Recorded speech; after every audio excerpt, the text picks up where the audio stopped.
Casket podcast, your destination for all things gaming, including the latest in-game industry news, in-depth reviews, impressions, and much more. Before we begin, I am your host, Mitch. Alongside me, as always, is Drew. Drew, Summer Game Fest E3, fake E3 week is here. Happy Nintendo Switch 2 launch day. Drew Bean, put it up, yes, baby. Sir. It's right here. Went to the midnight launch last night. Oh, you can see myself? Oh. There we go. Look at Mitch right there. That's epic. Double Mitch. Yes, sir. Yeah, this thing is awesome. I haven't had a whole lot of time to play it yet, but that will change very soon. It feels incredible. When you first boot that thing up, it feels like a very premium console. In a way that I feel like the Switch or Nintendo hasn't really felt before.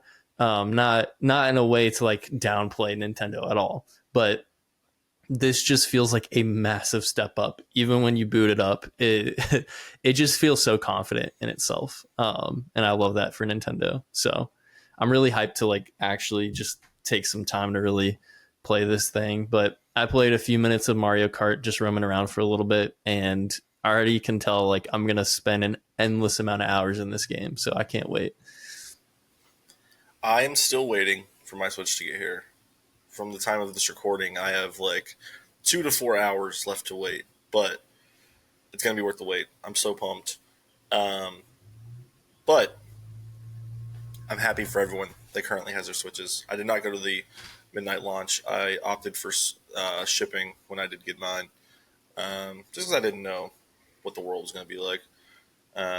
So, Derby, I'm very happy that you get to play your Switch immediately after this, but unfortunately, this is not the Nintendo Switch review episode, which will be coming. Indeed. Today, we are here to talk about one thing, and one thing only, and that is PlayStation. PlayStation has released their State of Play. We're coming off of it lukewarm off the press. Not hot off the press, lukewarm off the press, just because we're a day late. But Drewby and I have had the time to sit down with this, think about what we think about it, the game's shown. We've rewatched it twice. I've rewatched it like 2.5 times at this point because there's a few games that I've rewatched the trailers multiple times just because, oh boy, did we get some good stuff here. Drewby, so without further ado, let's dive right in. Let's do it. So what we're going to do here is we're going to go game by game. We're going to talk about each thing shown because not everything is a game. Some things are more than games. Collaborations, studio announcements. It's very exciting stuff here. So let's dive right in. Drewby, we started off with a game called Lumines. I think it's called Lumines Arise. It's the new enhanced game. The developers from Tetris Effect. This is technically a sequel because there's a first game. I believe it was on PSP or PS Vita. But it's in the same vein as Tetris Effect. Do you have any hype for this? So, well, first off, I just want to say I did not put 2 and 2 together that it was the Tetris Effect devs, but that makes a lot of sense because in my notes, I was like, the visuals give me Tetris Effect vibes, and even the music too. So I don't have a PSVR 2. Is this a VR 2 only game? No, it's not. Okay. I think I misunderstood that part. So yeah, when I first saw this, I was like, what the heck are we opening up with? This is a weird way to start the State of Play.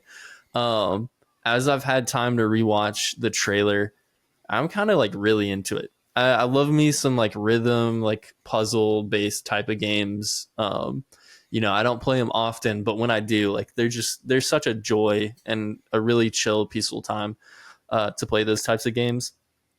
I think this has gorgeous visuals. The music was beautiful. And like, honestly, the best way that I can describe this is it feels like something that would release in like the early 2010s on the PS4. Like it's just got those vibes between the visuals, between the music. And that's not a diss at it at all. I think it like really owns up to like what it is. So I don't know. I thought like, this is a weird way to open, but I kind of like really respect it, especially because they save some other stuff for later that I really appreciate. So Yeah, I'm in the same boat as you. Of like, I think it's a very bold way of opening, both literally and metaphorically. Uh, it isn't the kind of thing that like gets me out of my seat and on my feet, but it's like that's pretty cool. And eventually, I know that it will hit like either PS Plus or like the catalog or something like that, and that's probably when I'll do it, unless it's like a steep sale. yeah, Just because it's primarily not the thing that like I get excited about, like I want to come home and play, for but sure. it is something that I would like to experience.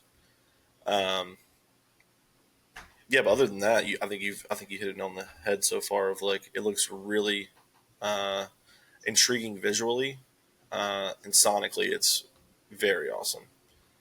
Speaking of things that are stunning visually and sonically, maybe awesome. It looks insane. Pragmata lives. It's real, XD, and it's coming for real this time in 2026. This looks really good. Capcom has not missed in years.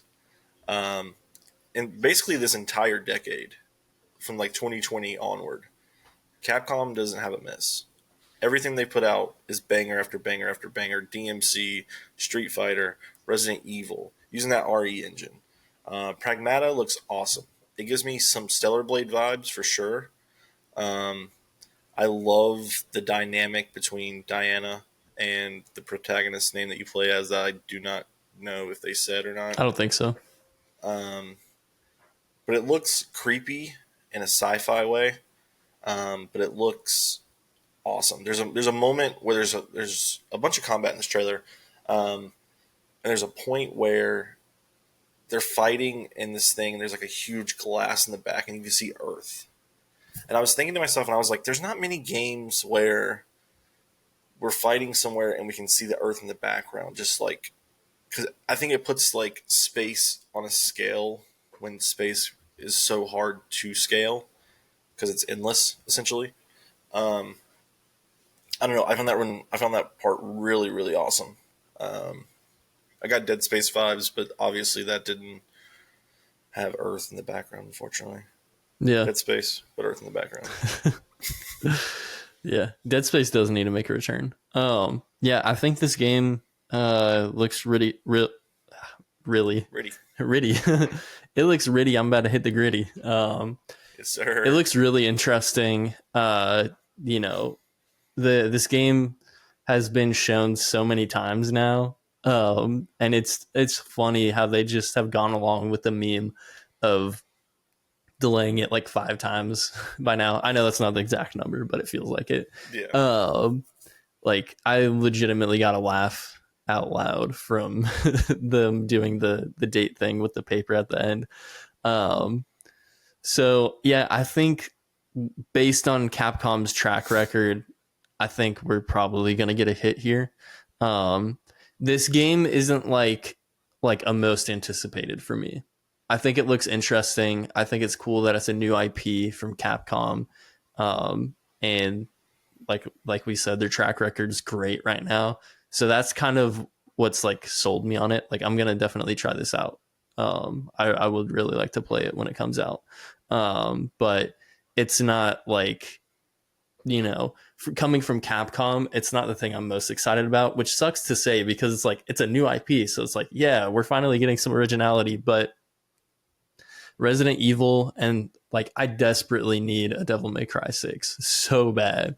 Um, if either of those were getting announced, like I would be raving about it nonstop. But I think this looks cool. I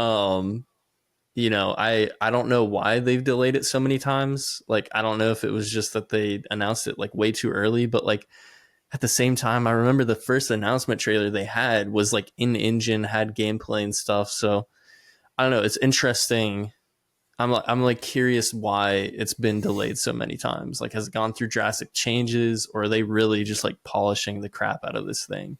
Um, so yeah, The tone from the trailer that I got, and I think I think because I don't think we got a ton of actual like gameplay or like trailers from this. If I remember correctly, most of the stuff is like online stuff. So my recollection is in 2021 that massive Sony showcase that they did where they announced Wolverine. Um, they did Pragmata. They did like Forspoken. Um, and the trailer there looked drastically different. And I remember it being like it was an announcement for like 2 years later at the time. So I think 2023. Obviously, we're in 2025 now, and it's getting a 2026 release date. Yeah, But I remember the two trailers clashing in tone.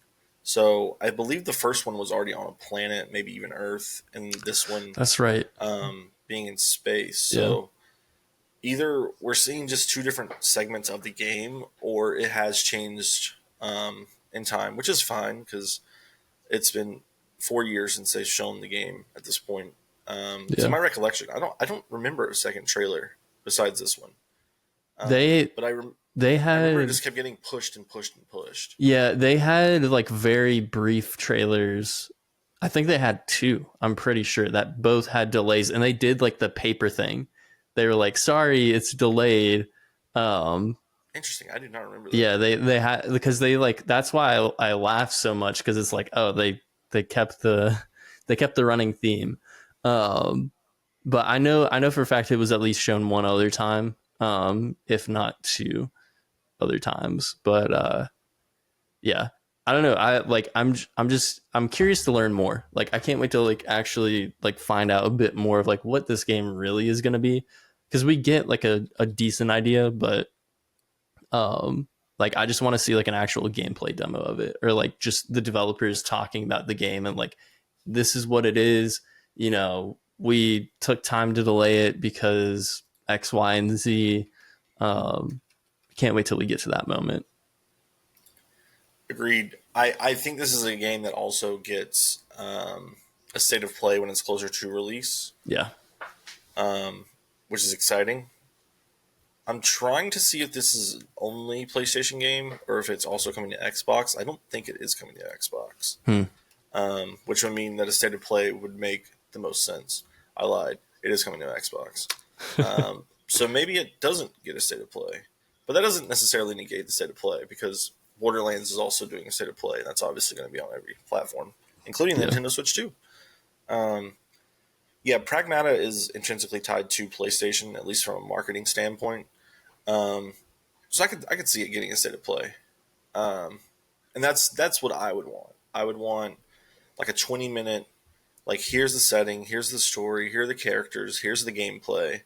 Show me why the gameplay is different than any other third person, shooter slash action game. And with Capcom's, history with third person action, survival horror, anything Capcom related, I have full confidence in this. yeah, At least being good, but I want it to be great.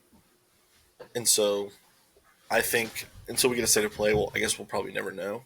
Um, we might see it again at the Game Awards. Uh, that seems like the likely next destination for it, unless it's like Gamescom. But I don't think you need another Gamescom's trailer unless it's like super early, yeah. 2026. But they didn't put that on there. Though there is a game that is early 2026, but we'll get there. Drew, moving on to game number three. Um, what's probably my second biggest surprise of the showcase is a game that I'm so incredibly stoked about. Romeo is a Dead Man, coming in 2026. Coming by way of Grasshopper Manufacturer slash Suda 51. If you're unfamiliar with them, he made No More Heroes and Lollipop Chainsaw. This game is insane.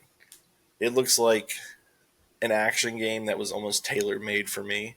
The trailer is basically like Adult Swim Yeah, made a game.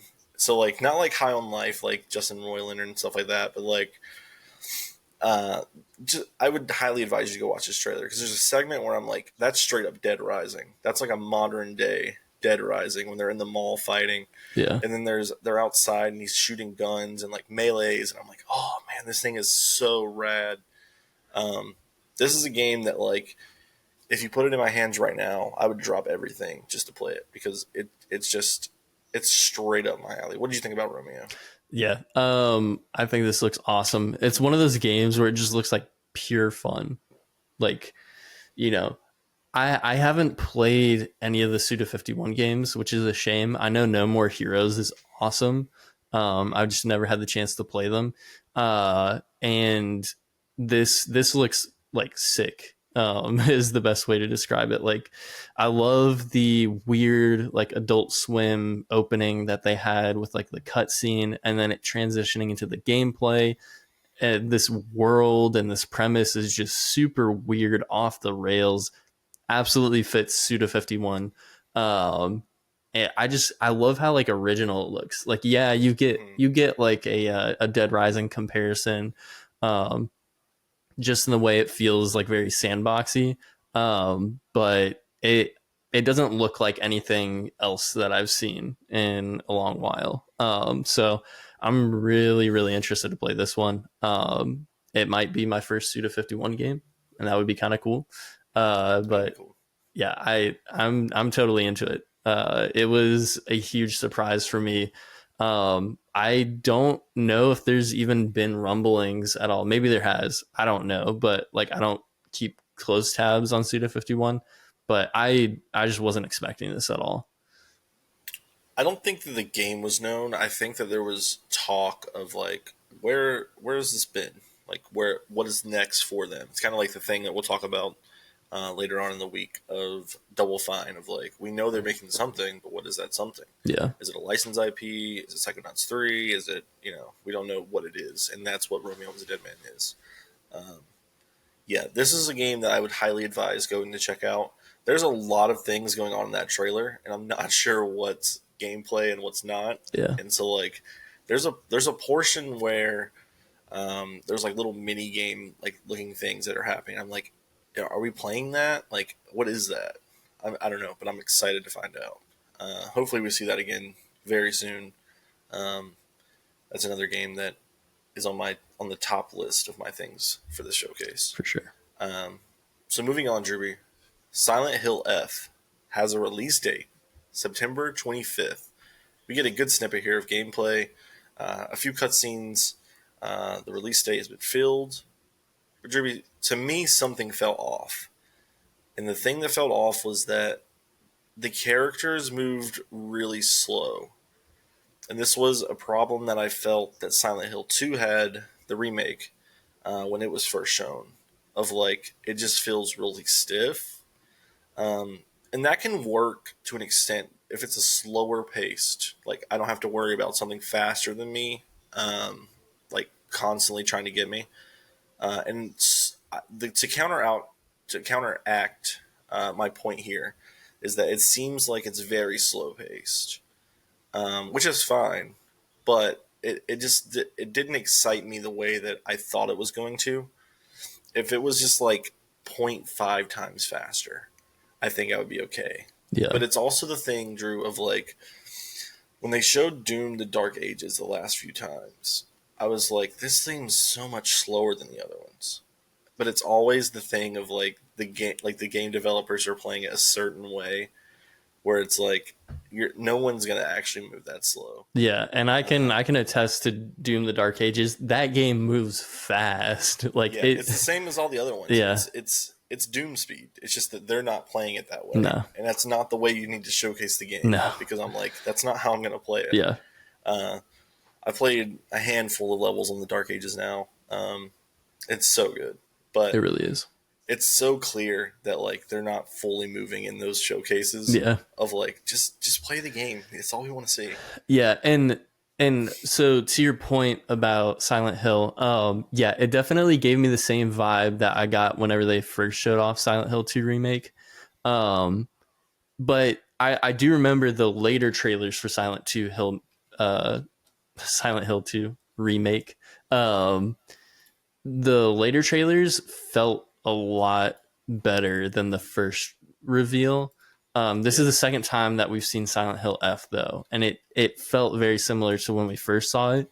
Um, I think that Silent Hill 2 remake, when you get it in your hands and actually play it, it's so much better than when you watch the trailers for it. Like 100%. Like it feels like a better game. It still has a little bit of jank to the movement and stuff though. Like it just doesn't look as smooth and cinematic as you'd get from the Resident Evil remakes. Um and you know, I would understand that for like I guess I would give it a little bit of a pass for Silent Hill F if this was being developed by Bloober Team again, but it's not. This is a different developer. It's like a Konami in-house developer, and it looks very similar. It's obviously running in the same engine, um, so the way it's paced, the way the animations look, don't impress me as much as I'd hoped for. And there's also another thing that I'm actually a little bit worried about. Um, this game is not going to have any guns in it. They already said that. They said it's just going to be melee combat, and it was a very distinct choice that they made because it's set in like the '60s in Japan, and Okay. like that's I think that's when they made like firearms illegal or something like that. So there's like a clear reason why they're doing it, but I'm I'm worried that the melee combat is going to get stale really fast. Like the melee combat in Silent Hill 2 remake is super basic. Um and it works for the game. You're not really playing it as much for the combat. The combat works perfectly fine.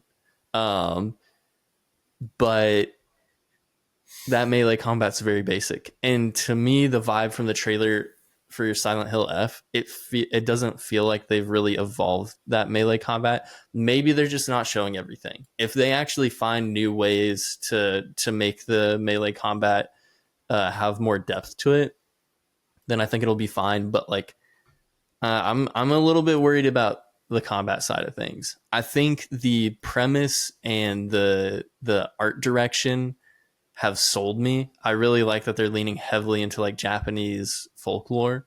Um, I love the setting and everything.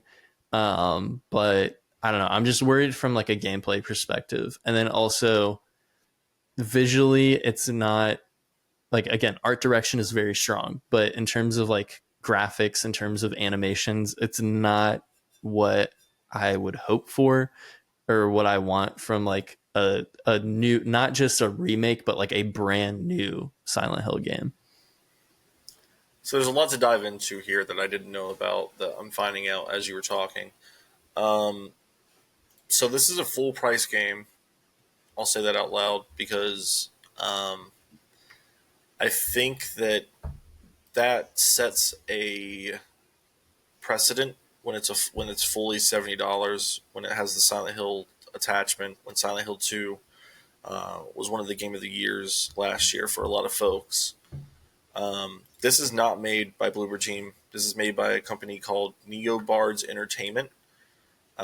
They are a independent studio Okay. who has become a outsourcing partner for Capcom. So this is a couple of the things they've done. They've done the Devil May Cry HD collection, Onimusha Warlords, Resident Evil Origins collection. They helped work on Marvel Avengers for some reason. Interesting. They did all of the next gen versions of Resident Evil 2, 3, and 7. They did Dynasty Warriors, Dead Rising Remaster Deluxe, and this is their first original game, which is interesting. And you can tell, Yeah. but that's not necessarily derogatory. Um, like Drew was saying, it does feel weird. It looks a little underbaked, but only I guess in comparison to Silent Hill. But you can't have it the other way around. Like you can't not compare it when it's back to back years of releases, not even a year apart. I don't think, because I believe Silent Hill 2 was in October and this one's a September release, so Yeah. not even a full 12 months. That said, though, like the direction of the story, like the horror itself, is very scary to me. Like the enemy types look horrifying. Yeah. The art direction is very, very good.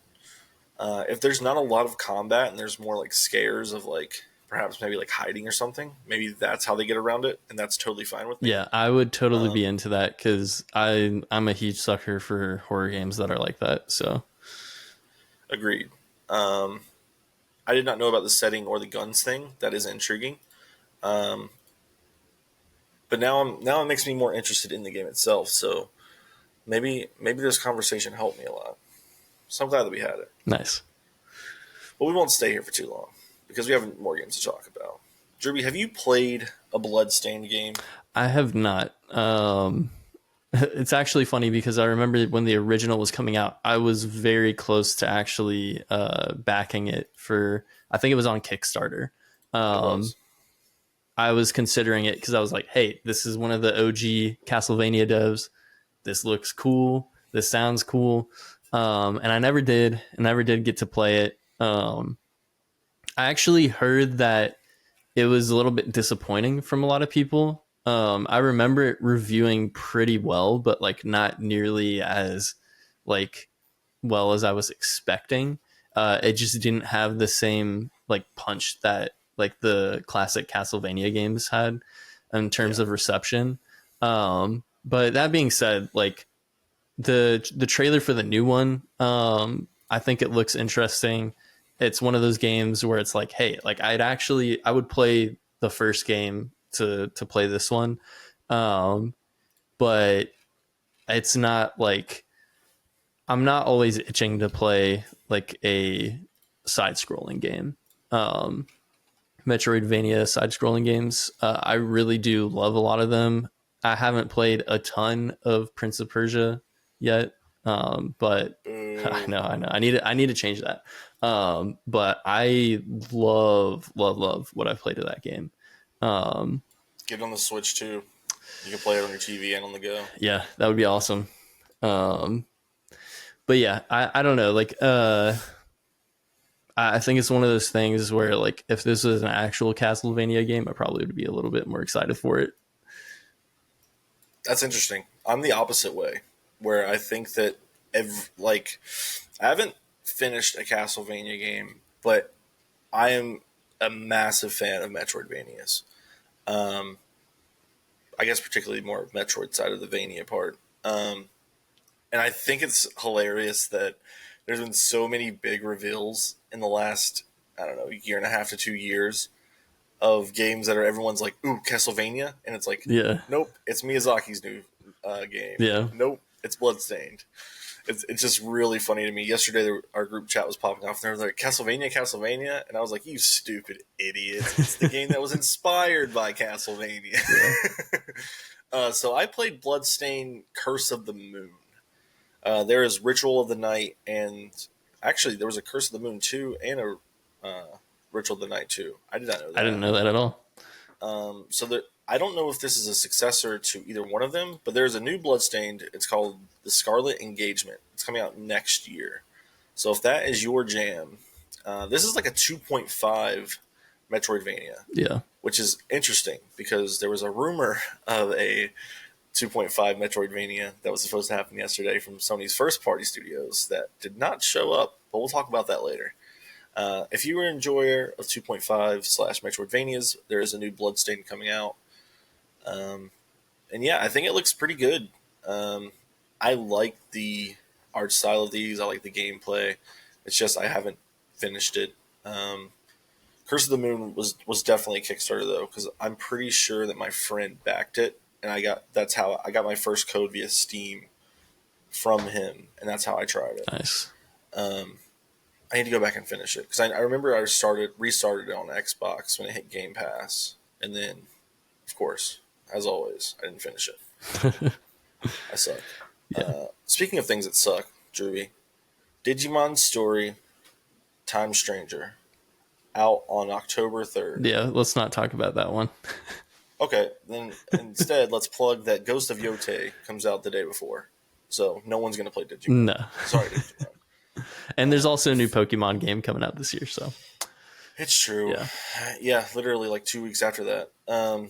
Digimon is not my thing. It has never been my thing, and it will never be my thing. Um, it was always Yu-Gi-Oh, Digimon, and Pokemon, and Digimon was always way below that. Actually, Magic the Gathering was even above that. Even as a kid, I was like, I don't care about Digimon. yeah, And I still don't. So if you love Digimon, Jay, if you're listening, I'm sorry, but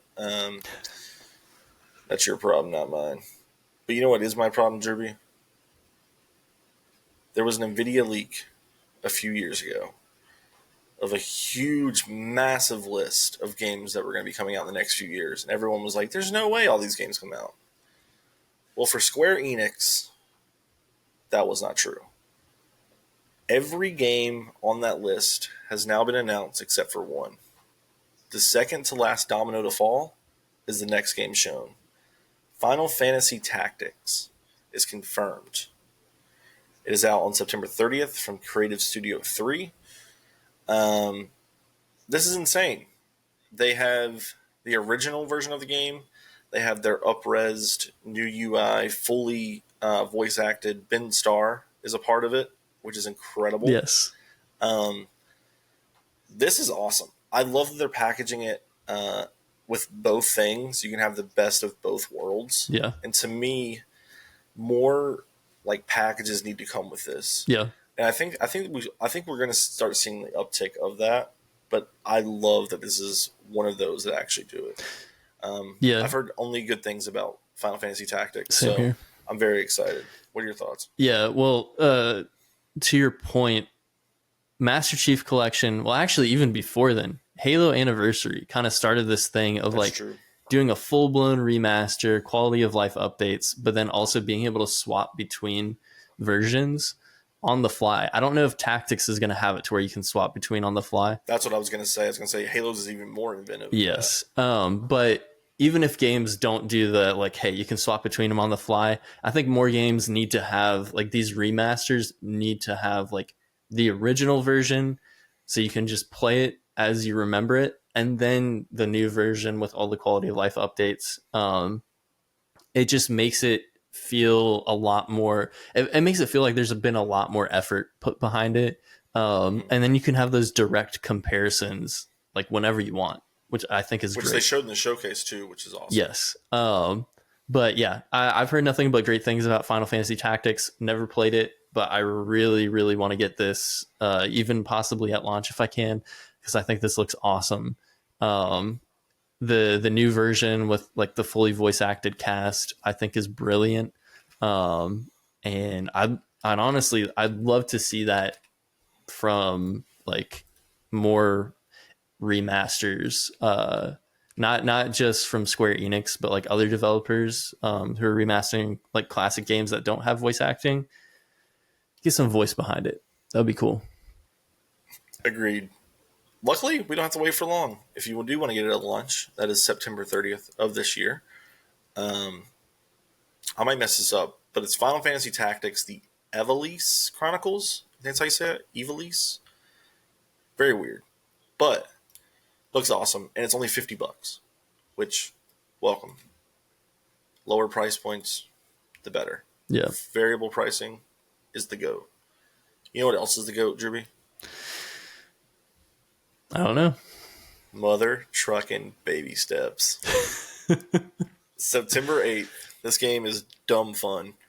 Um, I've heard it's so dumb, but so fun. And I know that's repetitive of what I just said, but like, I was listening to someone talk about this game a few months ago, and they were like, every showcase, they're like, they make walking look easy. And it's like, you get your hands on the game, and it's like, it's the hardest thing I've ever had to do in my entire life. Yeah. So that's a game that, like, I can't wait to play. And I don't know if I'll do it day one, but we will be there. Yeah. We will be there. Yeah. It definitely just looks like a really stupid game that I'll laugh at a ton. And I always like, I'm a huge sucker for those like physics based games like Octodad and stuff like that.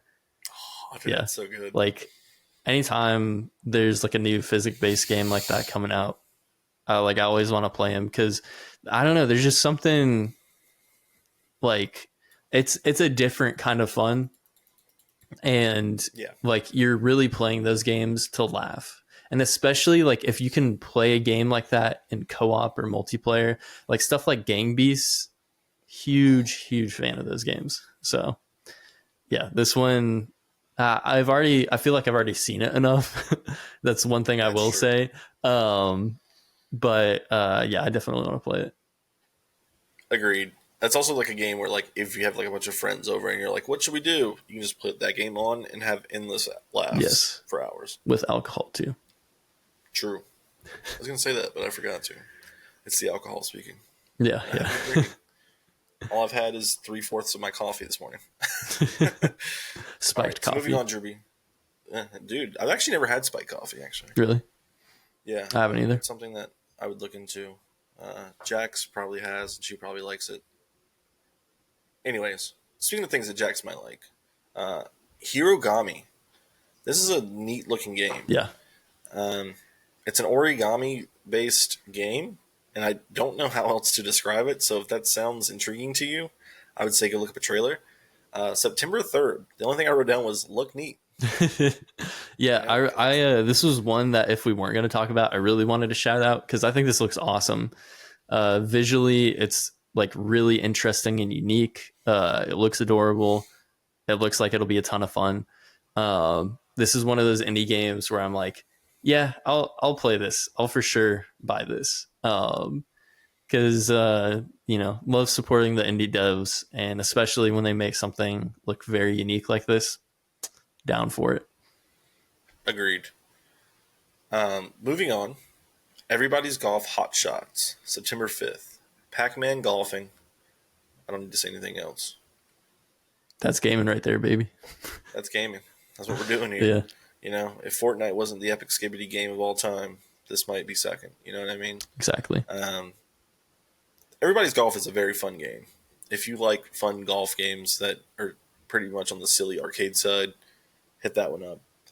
I actually bought PGA 2K25 about a month or two ago, You're nice. and I synced some time into that, and then I was like, I should probably go do something else because I'm gonna get dangerously addicted to this game. It's so good. I Um, think my friend who game shares with me, I'm pretty sure he picked that one up, or it was one of the recent PGA Tour games, and I still haven't played it yet, but I need to. it's very Because fun.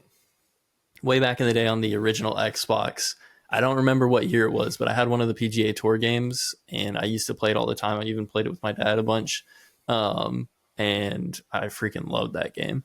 So I'm Golf games are so good, man. they really are. They really are. Like even arcade stuff. You know, even like I don't know, like a month or two ago, I had some friends over for a game night, and one of my friends brought his Switch over. We played the Switch Sports, and the golf mode in it a little janky at times, but it was really fun. So I'm a huge Wait, sucker don't for you? golf games You had a Switch one. Why did he bring his Switch? because I just have the Switch Lite, or I had the Switch Lite. Right, Yeah, right, yeah, yeah. right, right. Dude, I can't. Dude, going from a Switch Lite to the Switch 2 is insane. Yeah, I know. That's basically like going from a Game Boy Advance to the 3DS, just like skipping Yeah, the, I the really wish I DS. never got rid of my Switch One back in the day. That was like one of the worst mistakes I made. What'd you do? Just sell it to like GameStop or Yeah, I something? just sold it. Yeah, Yeah, man, that's crazy. yeah. Makes sense though. Sorry to derail the conversation, but we'll get it back. Because you ready for this, Drewby? Speaking of indie games that we need to support, Ninja Gaiden, Gaiden, Ninja Gaiden Ragebound, July 31st. The game's developed by the Game Kitchen. These are the people that make Blasphemous series, which are Souls-born likes that are in a 2D Metroidvania style. Yeah, Because I mean, let's be honest, Dark Souls are basically 3D Metroidvanias anyway, with the unlocks for and the sure. doors and the elevators and everything like that. Um, Incredible looking game. This is my shit to a T. With Ninja Gaiden 2 Gaiden. Why do I keep saying Gaiden? Good lord. Um, with the second one, the black getting the remake, I guess. I can't remember if that was a fully Yeah, I remake, think but it was it looks considered as a like it. remake. For all intents and purposes, it is a remake. It looks incredible. With that coming out in January, with Ninja Gaiden 4 coming out in I October. think that's right. If it's not confirmed, it'll be confirmed on Sunday. So at the Xbox Showcase, because they're the one helping publish this and likely funding it. Um, this one's a 2D. I don't know if it's a Metroidvania, but it's a 2D Ninja Gaiden that looks incredible. The art is amazing. If you like 2D side scroller and beat 'em up, like especially on the tougher side, because those Ninja Gaidens are hard. Gaiden. Why do I keep saying Gaiden? Why do I keep saying I that? don't know, man. It's probably because I haven't had the other fourth of my coffee yet. That's what I'm gonna say. Yeah, exactly. Still waiting for my Switch 2 to get here too. By the way, shake my head. Smack my Anyways, head. what's your excitement levels? Yeah, oh, What's yeah. your excitement levels for this? All I wrote in my notes was yes. I am 100% sold on this game. I'd say even 110% sold on this game. Looks Me too. incredible. There's not really much more that I can say about it. I want this game on my hands ASAP. This would also be a game that would be super awesome on the Switch too. Yes, agreed. Um, the Switch One for a very long time was my indie game machine. I never got the Steam Deck. At this point, I'm waiting for the second iteration of it to get perfected and released, and then I'm like, yes, give it to me. Yeah. But now I have the Switch 2 coming today, so I'm not in a rush for another handheld at the moment. But Switch 2 is likely going to become my indie machine again. Hades And 2. this, huh? Hades 2. Oh my god, yeah. I haven't played enough of that. I have it on Steam. I bought it day one. I still haven't played enough of it. God, I love Hades. But you know what I don't love, Derby? Is the next game. Oh, It's called Cairn. Karen. And you know what I said? You don't caring Ain't about nobody it. caring. I'm not caring about it. You know what I mean? It's a game that it feels like one of those comfy games that you'll see a lot of streamers on Twitch like stream. But I don't know. I have a hard time playing those kind of games. Mhm. Like I'm so competitive in nature that I'm like I just want to be like shit talking someone on a video game Yeah. instead of climbing a rock. You know what I mean? But I know that there's a huge audience for Now, this. if it was competitive rock climbing, that would be Sign sick. me up. Yeah. Yes, sir. Um. And Oh, what were you gonna It's say? out. It's out November 5th, and there's a demo out now. Yeah. So those are your kind of games. You can be Karen, but I'm not Karen. I think I actually might be caring about this one. I'm not gonna lie. Ooh. Yeah. Um. The first trailer that we ever got for this, I was kind of into it. I like the art style. And again, it's like a physics based game, so into that. Fair. And every now and then, like just like with puzzle and rhythm games, I like playing comfy games. And this is one that I definitely could see myself playing. Am I going to play it at launch? I don't know. I definitely want to try out the demo to see like where I'm at. Because maybe my opinions will change when I actually get my hands on it. Maybe I won't be Fair. caring about it. um, but yeah, I don't know. There's just something about this game that's always drawn me towards it. And I would really like to try it out. So the fact that there's a demo out now is awesome. There's a couple games with demos out, but we'll get to the other one later. Because Drewby, I can't wait any longer. I have to talk about this. And luckily, it's the next game in the showcase. Mortal Kombat Legacy Collection from Digital Eclipse, out in 2025. Rollback, netcode, arcade, console, and handheld versions are going to be included. Not every single game is getting every single version, unfortunately. But, that's not absolutely unconfirmed. There is, on the blog post, there is each game with each version coming out. And then at the bottom, there's 3 question marks, like side by side. There's more information being released later this year. Potentially at Summer Game Fest, potentially at EVO, potentially at Gamescom. Depending on when this is probably a fall release. But you're getting Mortal Kombat 1, 2, 3, 4, and Ultimate Tournament confirmed. Multiple versions of each. Deadly Alliance as well, right? Deadly Alliance on the Game Boy Advance version, I'm pretty sure. Yeah, yeah, You're getting a huge package. It's going to come with like clips, like documentary style clips about what they've done to each game, and like it's a great package. yeah. I The am so excited for the this. like theory slash rumor right now is that Deception or Shaolin Monks is going to be what the question marks are. Um, Drewby, I'm going to be honest with you. If Shaolin Monks gets released in any format of any kind, if they just literally port it straight from the PS2 to the PS5, I'm putting any kind of money they want to in oh their yeah, bank accounts. oh yeah, Oh my god. yeah. I desperately need Shaolin Monks to be remade, remastered, ported. I don't care. I want to play it again. Um, that would be so hype. Regardless, though, this Legacy collection is incredible. I It's want it goaded. day one. The fact that it has rollback online mode or rollback net code and online play is incredible, incredible stuff. So this was also one of those collections that like we kind of were all expecting, but I feel like this is going above and beyond what I was expecting from it. 100%. Um, Also, an interactive documentary within the game, which sounds really interesting. So I can't wait to play it. I am stoked out of my mind. And it's crazy that I walked away from this showcase being like, the things that I love the most were all fighting game related. And this is one third of that. But another one third of that, Drewby, is that PlayStation has a fight stick that's coming out. The more that I look at that thing, it's a sexy piece of hardware. It's wireless and wired. Um, a lot of people involved in Evo in the fighting game community helped work on it and develop it. Um, so it will be. It's unconfirmed, but I believe that it's going to be able to be used at fighting tournaments, considering it has a wired thing and it has like ultra low latency, supposedly. That would be Um, awesome.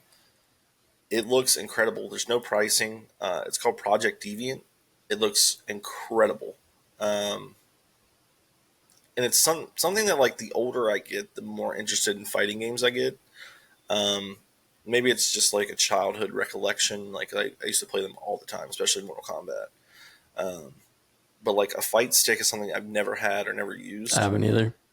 But I'm so intrigued by them that like with all the fighting game like resurgent that's happening and like my interest like getting peak levels. I think I'm gonna be there, Drew. I think I'm gonna be there. Nice. You got to be there. I mean, you got the PlayStation Pro. You got to be there, man. I gotta be there, dude. Yeah, You know what I mean? I gotta commit. yeah, yeah. No, it's really exciting to see this like huge resurgence in fighting games. Fighting games, I've always loved them, and like especially like I don't watch a lot of esports, but every now and then I'll like just tune into stuff or watch clips, and fighting game tournaments go hard as hell. Like the hype behind them goes crazy. I mean, even when I was at the Switch 2 midnight launch last night, we had a Smash Bros tournament. And there was a couple times where like people were going crazy. When I played, I was playing as Villager, and I was against Ness, and there was one time where I was getting wrecked for a bit, but I finally started coming back, and I jumped onto one of the platforms, dropped the bowling ball, and I sent this dude flying into the next dimension, Oh knocked him my out of the god, map. It was awesome, and everyone in there was freaking out. It was just like it was such a good feeling. Because I'm also with you. I'm massively competitive when it comes to gaming, and so fighting games, like when you get good at them, oh man, it's such a good feeling. Jeremy, I am jealous that you got to experience that. Also, Nest mains are some of the most personal hell things ever in my life. Yeah. My brother was a Nest main growing up, and oh my god, I wanted to murder him. Like fist fights used to happen due to Smash Bros. And video games. Yes, Like sir. we used to get so mad at each other that we'd literally just go outside and play IRL fighting games. Um, it was insane. A lot of Dragon Ball, like why am I Budokai? Oh That used to yeah. be our shit. Budokai 2 was our shit. Smash Bros, Mortal Kombat. Um, one of the last games that my brother and I beat together before growing up and whatnot. and like him leaving the house and whatnot was Shaolin monks. And so like that's another reason why that game will always hold a special place in my heart. We stayed up all night one night, and it's like the thing of like we stayed up to like 6 a.m. and my mom had to get up and go to work at like 5:36, and so we had to pretend like we didn't just stay up all night playing the game. Yeah. Incredible time. Drewy, speaking of things that might not be an incredible time, you ready to get into the pod where we might have some disagreement, where we might have some fan backlash from Jimmy Jam, Walker, Texas Ranger Man? This might be the end of our friendship. He might disown me after Yeah. this. I'm ready. I think you know where we're going with this. Metal Gear Solid Delta Snake Eater, still coming out on August 28th. There was a Metal Gear Online teaser at the end, which was kind of weird. Uh, but Derby, this trailer kind of partially weighed down my excitement a bit. This did not look as smooth as it has previously. The movement looked pretty damn stiff to me. I think that the essence of the game is still there, but after like, I know Kojima's not working on this. I know that, and I'm trying my best to remind myself of that. You can't have a remake in 2025 and then have a decade old game play better and play smoother.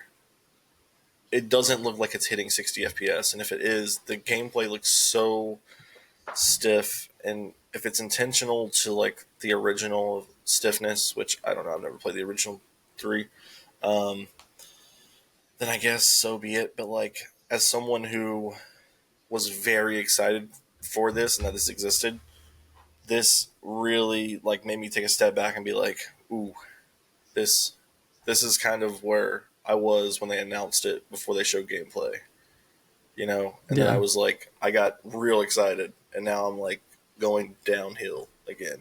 What do you think? Yeah. I mean, I'm still gonna play this game like Yeah, I'm 100%. still gonna. You know.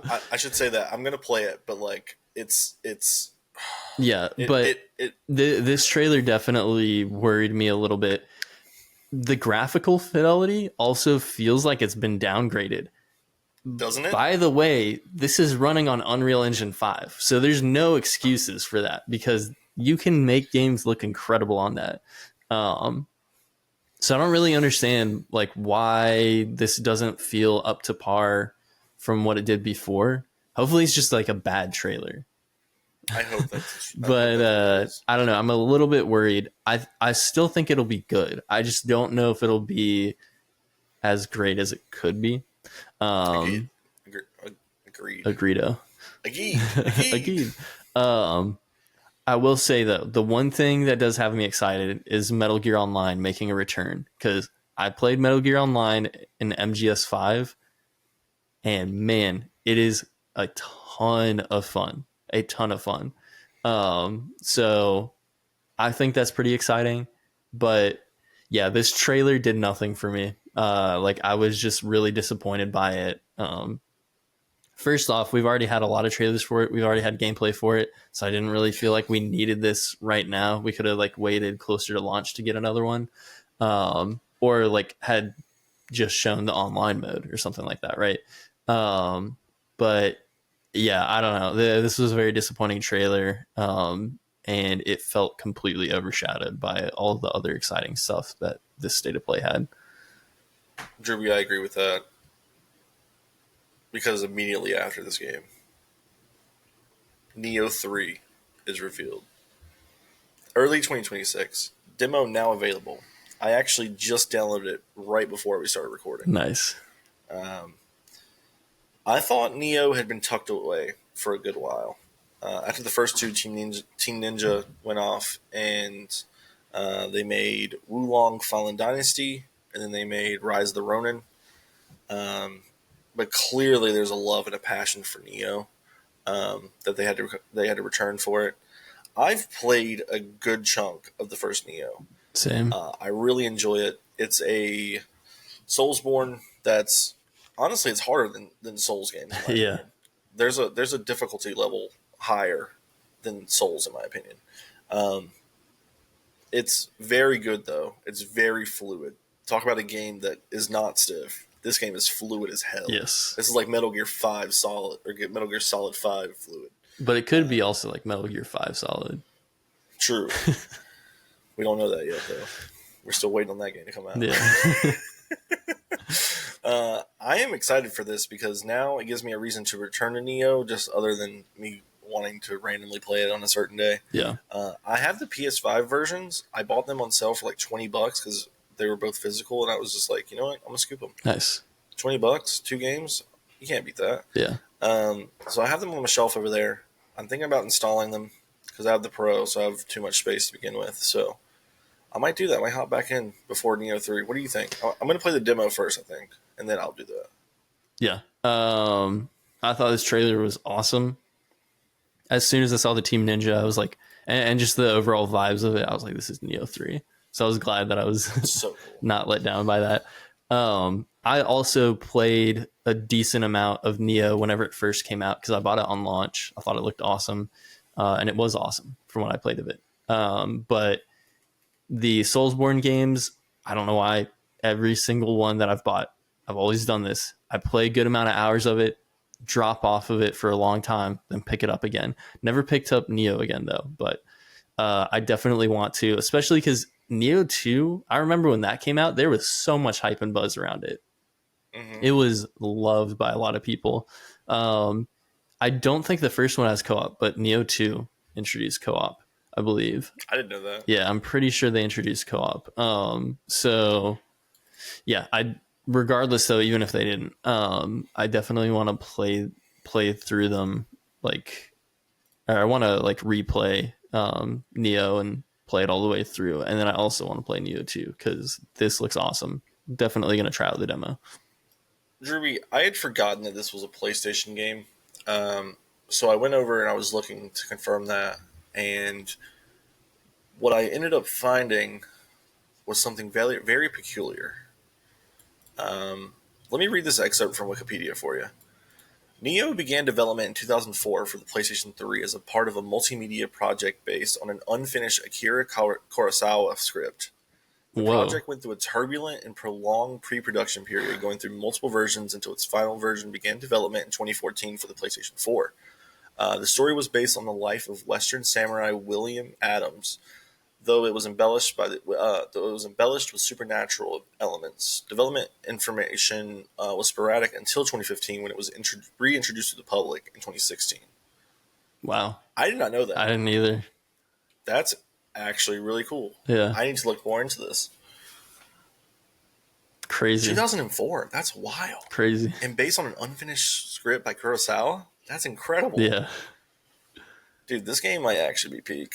Seriously. Who needs Dark Souls type lore when you have freaking Kurosawa? You know what I mean? Yeah. The GOAT, Drewby. You But you know what isn't the GOAT, Drewby? What's that? Is VR titles. We're not there yet with VR. No. We'll get there one day, I think. No. I still think we'll get there with VR, but it's just not in the near future, right? But something that I actually think is cool is that, well, two things. One, they dialed back the PSVR 2 showings, which is both good and bad because it's like people who bought the hardware need a reason to keep using it and justify their purchase. But on the other hand, it's like every showcase doesn't need 5 to 10 VR games. Seriously. You know? But this game is awesome. It was an awesome game when it launched with the consoles or the PS4, Xbox One generation, was Thief. It got a VR game called Legacy of Shadow for the PSVR 2, and it's going to launch this year. Neither one of us have PSVR. I think we both enjoy the idea of it more than the execution of it. Yeah. As someone who wears glasses and can't see without my glasses, VR is a struggle. I played a friend of the show, Omar's, I played the Resident Evil 7 intro in VR. And not only is that game scary, but it's even scarier when you're hot-natured and can't see, and so the lenses just keep fogging up, and so you don't know what's actually fog in a dirty-ass house. It was awful. Also, Spider-Man, awesome. But also, Fear of Heights, not awesome. Yeah. Yeah, it's interesting that Thief is making a return on VR is weird. It's also co-developed by Eidos Montreal, and this is their first game since Oh they've wow, left Square Enix. Um, niche game, niche product. yeah, so I think it looks really cool for a VR game, but I am disappointed that Eidos Montreal is making their triumphant return with a VR game, because I really need another Deus Ex game. And I know that it was recently like, leaked that that's like either canned or put on hold right now. And it's a shame. Because Eidos have made some really good games in the past, and Deus Ex is an awesome, awesome series, and I'd love to see it continued. Um, but at least they're making something that looks pretty cool. So cool for all the PSVR people out there. I'm sure they'll pick this up, but it won't be me because I don't have a PSVR, and I probably will never have one. Yeah, maybe PSVR 3. We'll see. Uh, I echo your sentiments, Ruby. And to your Deus Ex comment, we have news about Deus Ex coming just a little bit, but even more of a little bit in a few days. We hypothetically should be seeing something akin to it in the new Perfect Dark. So we'll see how it goes.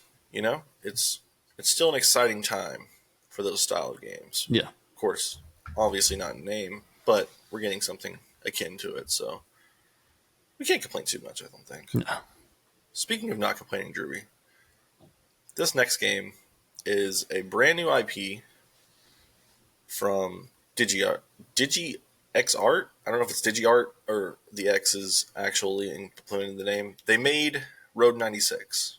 It's coming out in 2026, and it's called Tides of Tomorrow.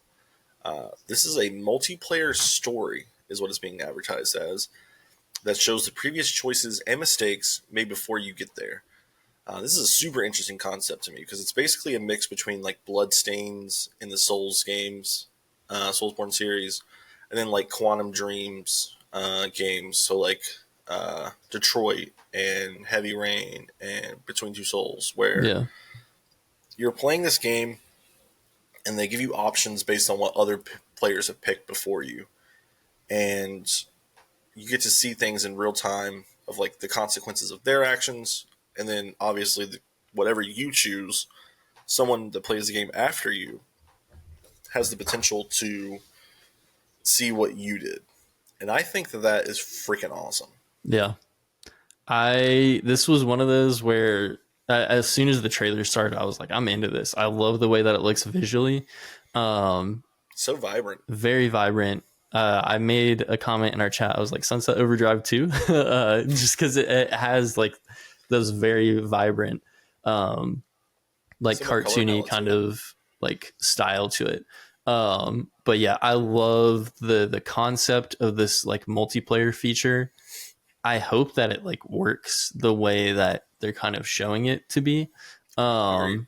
Because I think that has a lot of potential. This is the second Strand type game, so It's true. it like really this game probably wouldn't exist if it weren't for Death Stranding being a thing. True. So That's true. that's exciting to see. Like I hope this is just like the start of like a new trend of like game developers trying to take on what groundwork Kojima has laid. Um, but yeah, I think this is a really cool concept. I'm really interested to. In my notes, I just basically said I want to learn more about this game. I want to see more of it. And I think that we will. Um, I think it's fair to say that. So in this showcase, we got a lot of release dates. A lot of them are September and October, and we got a lot of 2026 release dates. I'm just gonna go ahead and tell you guys now. From April to June, don't book a game. All right, we know that the end of May is Grand Theft Auto. People are going to be saving their money for Grand Theft Auto. Yeah, They're not going to buy a $70 game right before Grand Theft Auto. no, because they're Most going to spend consumers. $100 on GTA 6. Correct. And if you're listening to this podcast, you're likely not a casual gamer, and if you are, that's fine. Yeah, But like most people are going to spend, they're going to buy two games 4 max a year. Usually sports titles, usually games that are live service to play with your friends. That's totally fine. That's what the market suggests. It's 40% of gamers. Um, if you're releasing a game in that window, you're releasing your game to fail. Um, so just to give you a heads up, a lot of these games are probably going to be January to March or July forward. Um, because much like a blockbuster movie, you get away from the blockbusters to give yourself the chance to succeed. And releasing near Grand Theft Auto is not good. No. We'll keep saying that, but we'll see that someone does it, and then we'll see layoffs from that company more than likely, sadly. But that's the games industry for you. Drury, let's be positive for a second here. The game of the year is receiving more free updates. They're adding 5 levels this month, including Atsu, the protagonist of Ghosts of Yotei. Of course, we're speaking about Astrobot here. They have a DualSense that came out with the game last year that they're going to reiterate and put a slight twist to it. That's their words. And release it at the end of the year. I'm really curious what they mean by that. Me too. I wonder if it's a variant of a costume in Astrobot. But this is another free update. They've only added free content post release. One game of the year last year, and they now have 90 levels in the game. Crazy. Insane. Sony does a lot of anti-consumer actions, have a lot of anti-consumer policies, products even. But occasionally they get it right. PSVR 2 now has an adapter for PC. Astrobot's getting free updates. There's a game coming out that we're going to talk about at the very end of the show, or at least this section of the show. That's amazing. That I can't wait to talk about. But Astrobot is getting 5 new levels this month for free. So if you want to hop back into Astrobot, that's a great reason to. Yeah. I haven't actually played any of the levels post getting the platinum, so the first round. So at the end of the month, I think I'm just going to go have like a huge section of content for Astrobot to go back to, and I think that's going to be really exciting. But you know what's not exciting, Derby? What's that? A game called Sea of Remnants. And that's not me shitting on Sea of Remnants. I think this game looks awesome. But we live in a world where Sea of Thieves is literally on PlayStation now. And I think that's the problem. But here's the caveat. I have only played, I would say probably under 20 hours of Sea of Thieves. So this game coming out in 2026 interests me. Because I'm like, I never fully got into the Sea of Thieves. Like, I was an Xbox One thing, and I hardly used my Xbox One because hardly anyone had an Xbox One, and all my friends were on PlayStation. This is the everything being cross-play, cross-progression, etc. So I never got to experience Sea of Thieves in its peakness with a shit ton of my friends, right? Especially like my close friends. Yeah. So this one's intriguing for that prospect. But from an industry standpoint, I'm thinking like this feels like so much like Sea of Thieves that like how and why. Do we think this game was made prior to Sea of Thieves coming to PlayStation? What's your vibe on this? So I actually am going to counter your point about Sea of Thieves. And here's why. Ooh, Sea of Thieves sucks. I heard that coming from the Xbox. Yeah, no. No, I actually do really enjoy Sea of Thieves, but I think this game coming out works perfectly. The reason why is because I didn't realize this until I rewatched the trailer, but it's a turn-based RPG. It is a single-player game. And there's a PlayStation blog for it that goes into detail about it, but it is a full-blown RPG. And you'll build your crew, you'll like upgrade your ship and all of this stuff.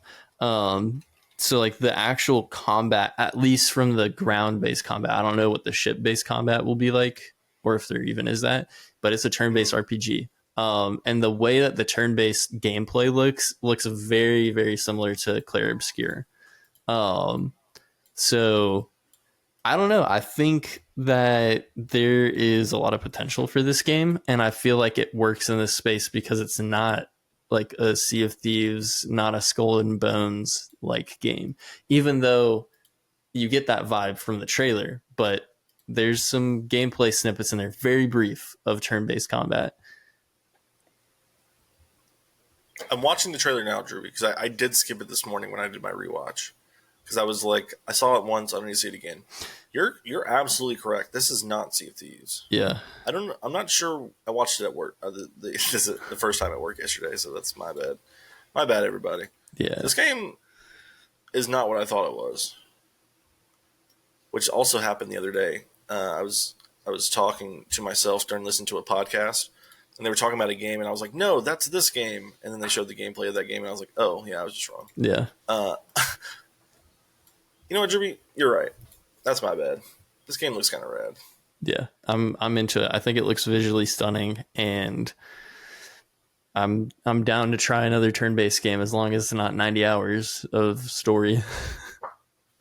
Jim is going to eat your breakfast for saying that, even though he's never beat an 80-hour game. He's also never eaten breakfast before. That's why he needs his massage gun for his headaches. Yeah. Drew, I'm going to be honest with you. I remember the segment.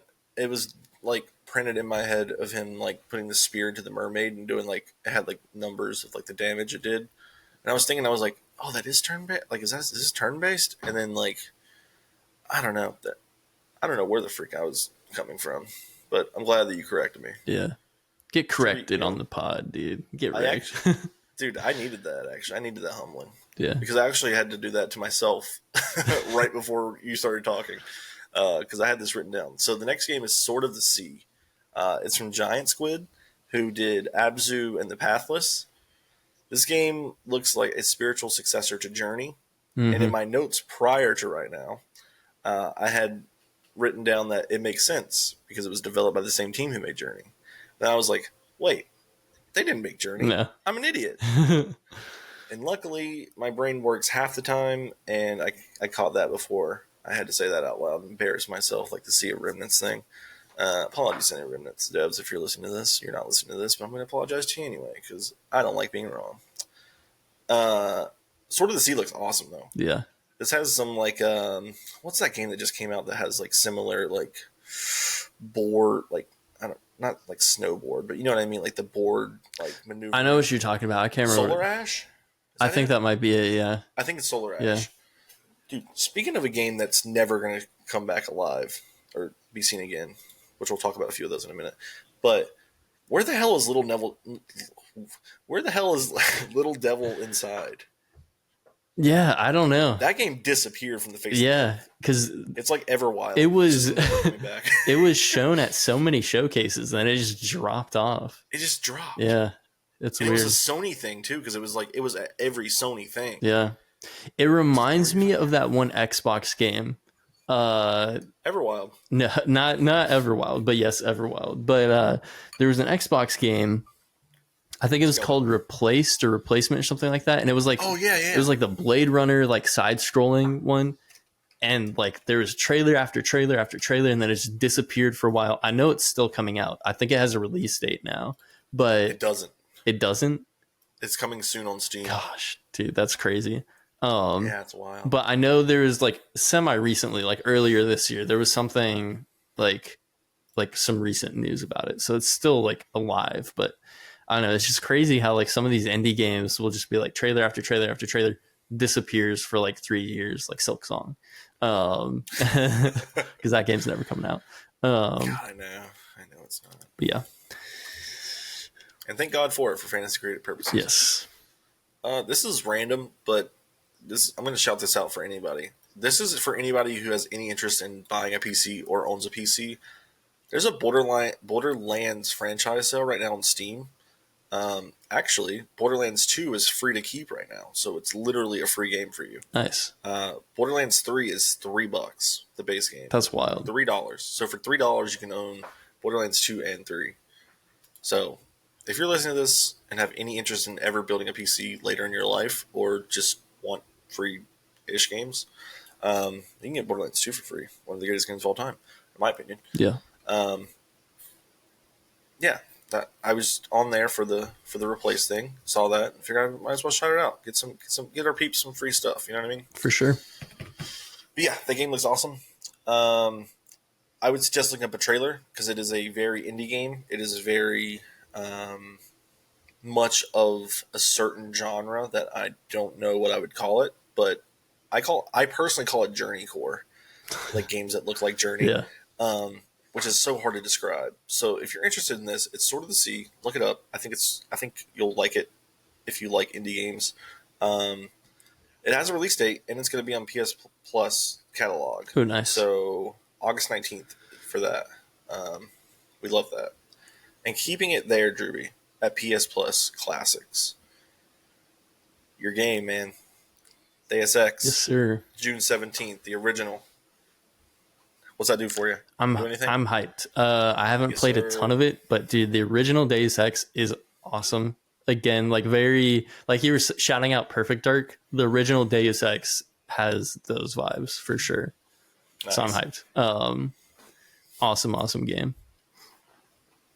Continuing on, we have Twisted Metal 3 and 4 to coincide with Twisted Metal Season 2 release or trailer or something. The release, yeah. Did you watch the first season of Twisted Metal? No, because I remember seeing the trailers and I was like, this looks ass. But It then, looks terrible. but then it started getting really good reviews. And I have a friend who is a huge Twisted Metal fan, and he swore off the show. He was like, "There's no way this is going to be good." He watched it and he's like, "It's actually pretty good." So Listen, Derby, Twisted Metal is one of those things that is intrinsically tied to my childhood. Like I used to siphon between Mortal Kombat and Twisted Metal on my PlayStation. nice. And I've heard that Axel is coming to season 2. So I'm starting to think that I need to load up on Peacock. You know Dude. what I mean? Get in there in that Peacock. Streaming on Peacock. Peacock is not a sponsor of this podcast. It could be though. But yeah, if you want to sponsor us, Peacock, hit us up. Yeah. Any sponsor want to hit us up. Come on now. Come on over to the Casting Minds podcast. All right. Resident Evil 2 and 3 are coming later this summer. The originals are coming to PS Plus Classics. And later this month, Miss Riven is coming over. Drewby, you know what? I'm gonna change the order of these two games, but I'm giving the audience the heads up of that because the last two games I think are going to take up a few minutes each, but this one I don't think is going to take up a few minutes each. Okay. So this is second to last, and I'm just switching the next game with the following game. So Ghost of Yote got another short trailer, and I scoffed in real life at this because I'm like, man, we do not need to continuously see Ghost of Yote. That game sells itself. Once people realize that a new Ghost game's coming out, it's going to sell like hotcakes. But they announced the deep dive trailer, gameplay segment, state of play. I don't know if it's a confirmed state of play, but it's something in July for gameplay of the game. Cool. Yeah. Druby and I are both at the point of like, we need to stop showing this game because oversaturation is a thing. And Yeah. Druby pointed out yesterday that the last trailer was literally weeks ago. Yeah. April 23rd. It's crazy. Like it was so recent. And it was a huge trailer too. Yeah. And on top of that, PlayStation has historically, for their first party titles like this, the single player games, we get just a few trailers spread out apart, like very far, and then a gameplay deep dive. And we're not getting that with Ghost of Yote. Like we're getting trailer after trailer after trailer after trailer, and then we're gonna have a big gameplay drop, and then we're gonna have more trailers. And I don't like that. That makes me a bit worried about like where Sony is at with like first party stuff in general right now. Because it just seems like they're like, hey, we actually don't have anything on the horizon. They do. They have a lot on the horizon. A lot that will be coming out probably within the next year or two. So it's like y'all don't need to do this. Like you're making the worst like business decisions with live service stuff and flopping that, and now you're making terrible marketing decisions. Come on now. You like they used to have the marketing like perfect with their It's games. true. Jimmy, we're going to touch on where Sony's first party is at and their live service stuff. But first, let's get through these last two video games. This might be. I thought that we were going to get to a point of contention with the Metal Gear Solid. I thought you might be higher than me. It seems like we're on the same playing field. Let's see how we feel about this. 007 First Light. Drewby, I'm going to let you go first instead of me giving my thoughts. Drewby, hit me with them thoughts. Yeah. This was one of my most anticipated games. Whenever IOI announced Project 007, locked in. The Hitman trilogy and Hitman Absolution are incredible games. Incredible games. So, you know, I'm already sold, right? It's IOI. They've got it locked in. This trailer happened, and I gotta say, man, I felt weird. And here's why. Because I think the game itself looks awesome.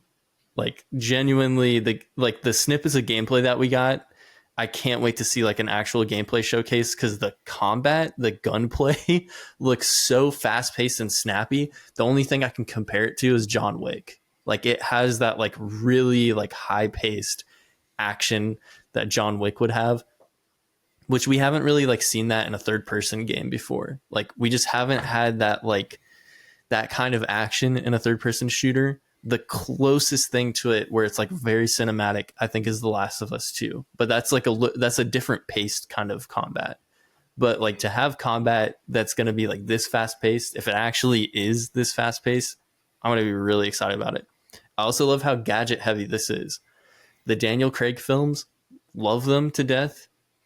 They were missing one of the most important aspects of James Bond, which is the gadgets. So I'm glad we're getting that. We're also getting elements of Ian Fleming's like novels, like the original 007 in here. Now this is where I'm gonna be a little bit mixed. The actual like appearance of James Bond is not what I was expecting at all. I put in our chat, I was like, he looks like generic white guy number 2. Like just you don't expect that from James Bond. You expect a very distinct look. And even Daniel Craig was very different. And he got backlash whenever they first announced him as James Bond. But he is James Bond still. Like he looks very unique. And all of the James Bond actors have been that way. This guy doesn't really look like that. But I will say I really appreciate them having the cheek scar because that's something from the novels that they haven't done in any of the films yet. And so like there's a lot of love and passion and like care about what James Bond is in this. It feels like James Bond to me, except for like James Bond as a character doesn't really look like James Bond in my opinion. But everything else, like, I don't know, I'm kind of into it. Also them using On Her Majesty's Secret Service theme, like a rendition of it. That was awesome. That's become my favorite James Bond movie now. Even more than like at least from like just a like an enjoyment level, I like it a little bit more. Like a personal preference, I like it a little bit more than Casino Royale. Casino Royale is like the best James Bond film, like in my opinion. But On Her Majesty's Secret Service just has incredible vibes. And so I like that this feels like just a concoction of all of like the best hits of James Bond in one.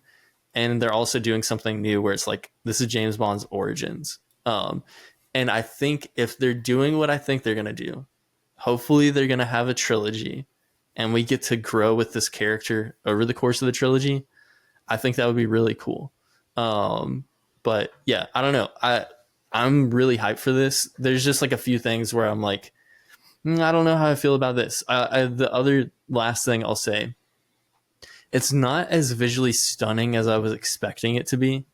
Um, Granted, the Hitman trilogy, like they look great, but they've never been like the absolute greatest looking games. And this game didn't look like a huge step up from Hitman 3 graphically. Um, Agreed. but I think the gameplay is going to be awesome. And I like the variety that we're getting. We're getting driving, we're getting gadgets, we're getting like espionage spy stuff, we're getting like super fast paced action. Like it has everything that you need for James Bond. Um, but I think the biggest offender of this is that they should have saved this as a surprise. If they did not announce this beforehand, it would have been really cool to just experience this without even knowing that it was on the way. Um, and they could have even still announced the IOI showcase without saying that James Bond was going to be there. They could just say like, "Oh, we've got a surprise announcement or like surprise reveal here." So I don't know. Marketing fumble. So I was expecting you to be a lot higher on this than even you were there.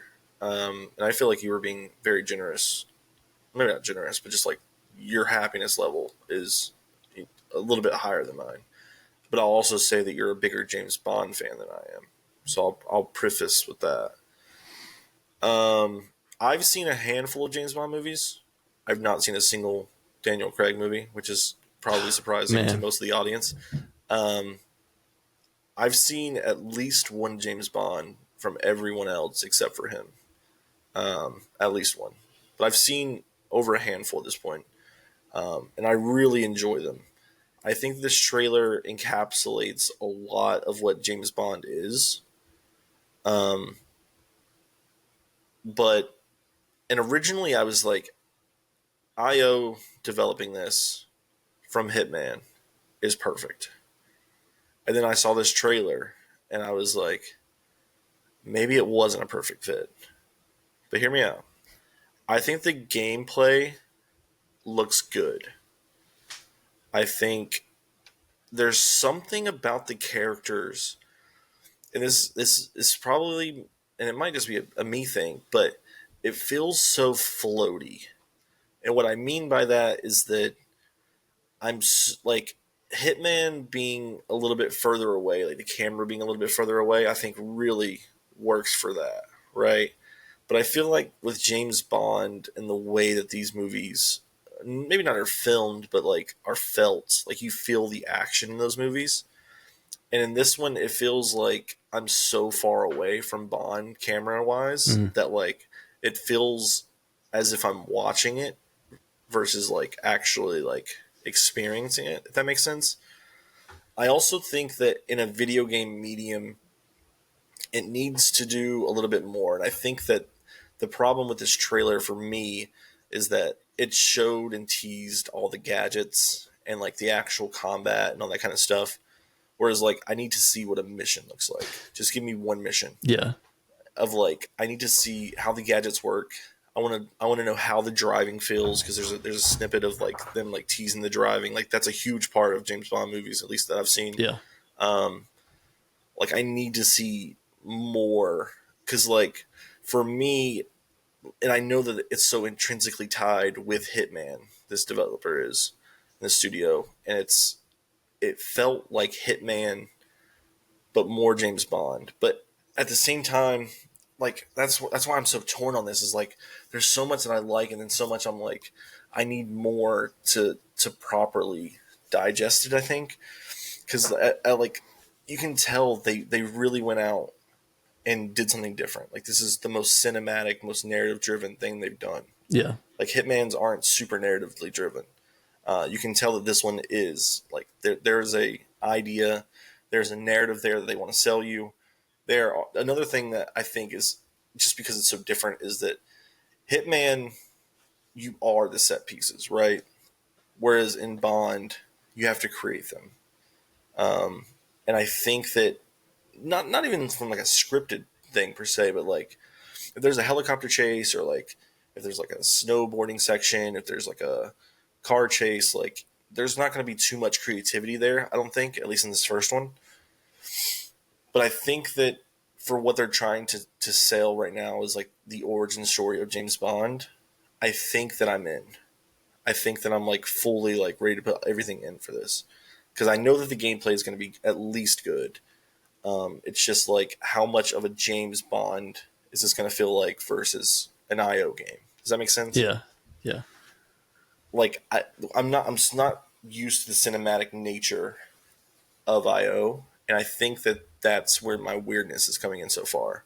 Um, so I think that I'm on the excited level. Like I want to see more. I hope, and this is kind of where I differ from you. Is like I'm glad that they announced the IO thing first after Summer Game Fest because now I don't have to wait too long to see it again. Like Yeah. hopefully they show me like pure unfiltered gameplay. They That's what I said need. they said gameplay this summer in the trailer, Yeah. which is weird Right. because like I felt like they would have been like gameplay at the showcase, Right. but maybe it was just like this trailer could have been made like months ago or something like that, It agreed. right? Yeah. Like maybe this trailer is meant to be shown at an earlier date. Like that's kind of the vibe I got from it. Um, so I'm not like I don't know. I definitely think they're going to show gameplay at that showcase. There's no I way really they hope so. wouldn't. Like that would make no sense at all, right?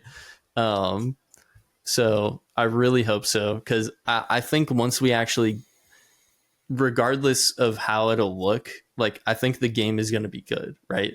I do too. Um, but I hope that when we see the mission structure, like I hope that just we're like, all right, this is like top five most anticipated like under GTA, right? That's I what think I'm there's a really hoping possibility of for. that. There's like some segments where I'm like, this is James Bond. Yeah. This is Bond. They fucking nailed it. And then there's other points where I'm like, this is Hitman, Yeah. which isn't a bad thing, but it's like I need to see how they tie it all together. Because like there's some point, I'm going to sound hypocritical here because this is what I want, but excuse me. There's a point of like stealth in the game, right? And there's obviously going to be stealth in the James Bond game. And then there's like it goes from that to like super like explosions and barrels, and I'm aiming over things and just purely just like spraying my gun. And I'm like, maybe it's just the way it's cut then, because I'm like, how do I go from this to this? My brain's not processing it yet, and I think I'm being over analytical at this point because like I don't know. I think I just need to see and get this game in my hands because I want that. Like I Yeah. want. Um, I still want a James Bond game, even in the world of Uncharted's and Indiana Jones now, and like all of these third person games that we've gotten, even Hitman. Like I still want a Bond, and I think the highest compliment I can give them is that a lot of this trailer is James Bond. The gadgets are like the reason that I loved Bond as a kid, and like Goldeneye, and like all of these things, like using the watches and all the other gadgets. I love that stuff, Yeah. um, and I can only imagine that I'm gonna love this. It's just a matter of when will I get the chance to love it. You know what I mean? Yeah. Um, and one last thing is that I touched on this earlier, but I really want to know how good that driving feels because I don't want it to be super scripted, right? Yeah. Yeah. I get that, and especially because IO hasn't done that before. Exactly. Um, so yeah, I hope that the driving feels good. The what I'm expecting this game to be like, and I know they said it was going to be different from Hitman. Like this is definitely like a more linear game, but It's I gonna be Mind's Eye. I have a feeling there's gonna be yeah, it's gonna be Mind's Eye. I have a feeling there's gonna be like kind of like Hitman, where like the world is like you can take it on a bunch of different approaches. I hope that's what they're doing because then that would make the driving not feel as scripted. There's going to be Right. quote unquote scripted moments with the driving because like there's probably It's going to got be to like be. helicopters and like like just really intense stuff. But if it's not like on like completely on the rails where you're just going left and right, like strafing your car, then I think we'll be in for something awesome with that. I agree. I agree with that. Um, that's another thing is like we're so not used to the scripted nature of Hitman. Like IO's like, this is your world and sandbox in this level. Go approach it how you want. Yeah. And I feel like this game feels like the exact opposite of it. And that's fine, but it's also like I love the idea of being Bond and being able to tackle whatever I want with this gadget. But at the same time, it could be like a campaign mode where it tells you the narrative, and then you can go back later and play these levels exactly how you want to play them. You know what I mean? That would be sick. That would be incredible. Yeah. I feel like for IO, it has to be like that. Yeah. Like their player choice is what makes Hitman so great. Yeah. And I hope, man, I hope that's what they're doing with this, cuz like it would be really cool if, you know, there's obviously going to be missions where you have to, like, it'll probably be like required to be stealth or something like Yeah. that, right? But like if there's moments where like you can choose to like be super suave and like, you know, finagle your way through everything just by like conversations and Be like, Bruce Wayne. yeah, exactly. Like, man, there's so much potential for that. And I feel like with the nature of the Hitman games being these sandboxes, they that just that's IO right there. So I'm that's what I'm expecting the game to be like. If it's not that, like I still think it'll be good, but I Yeah. really hope that's what it's like. Yeah, I think that I'm being overcritical of my analysis, and like being self aware of that. It's obviously good, but like I do think that I'm gonna love this game, and I do think that like no matter what it turns out to be, I think it's gonna be good. I don't think that it's gonna be bad. I don't think that it has any shot of being bad, to be quite honest. Yeah. It's just my level of enjoyment, I think. And I probably want it to be as perfect as it can be, but there aren't many perfect Bond films, so maybe that's on par with the series Yeah. in general. That's true. That is very true. So let's pause that for now then, and so we can see some more of, because we can probably talk for a lot longer on 007, but we should hypothetically be seeing more in a couple days here at Summer Game Fest. Excited for that, Drewby. But the thing that has my mind right now, and to put this in perspective, I love new hardware. I think everyone that listens to the podcast knows that at this point. I shout it from the mountaintop any chance I get. I have a Switch 2 on the verge of being released with Mario Kart World. And the only thing that I can think about today is this last game, Drew. I cannot get it off my mind. I keep watching the gameplay, Yeah. and I can't get it off my fucking mind. Marvel Token, I guess I say it, Token. I think so. Tokon? Fighting Souls from Arc System Works, who makes Guilty Gear, the fighting series, and Dragon Ball Z Fighter Z, Grand Blue Fantasy as well, comes a brand new, innovative 4v4 tag team battle system with the sickest art you'll ever see. I was listening to these folks from the fighting community talk about it earlier. It's one of a kind in that it's 4v4. Yep. It's combining Arc System Works like the fandom in that community that plays Guilty Gear, with the Marvel community, while also combining both the Marvel community and like the Marvel tag team based community. It's combining so much of the fighting that like this is ultimately changing Evo forever in multitude of ways. Not only those, but like Sony owns Evo now. And I remember like 4 years ago, I think it is when I looked it up, it was 2021, where everyone was concerned about like what it would mean for PlayStation essentially to own Evo. Like, would it skew heavily towards PlayStation? And it's like, well, no, they don't really have their fighter anymore. RIP, PlayStation All Stars. Yeah. Please come back. Especially with the fight stick, pair that shit up. Yeah. Bring it to me. Put it in the dump truck. Bring it to the back. Astrobot Man right here, dude. Oh my god, could you imagine? Ugh. With how many mascots they have now, dude. Oh Yeah, my god. they go And crazy. You can just, oh my, whatever. Don't even get me started. What was I talking about? Arc System Works. This game looks insane. This might be the best looking fighter at least for me, in terms of artwork that I've ever seen in my life. It like I can't stop thinking about it, and that hasn't happened for a fighting game since I was a kid. Yeah. Even Mortal Kombat One, which I was pretty freaking hyped for. This game, I can't stop thinking about it. Like all I want to do is play this game, Drew. Yeah. It This was a phenomenal trailer. This game looks incredible. The 4v4 system is insane. I was watching Maximilian, dude, who's like a pretty big like fighting game content creator. I saw him reacting to it, and he was talking about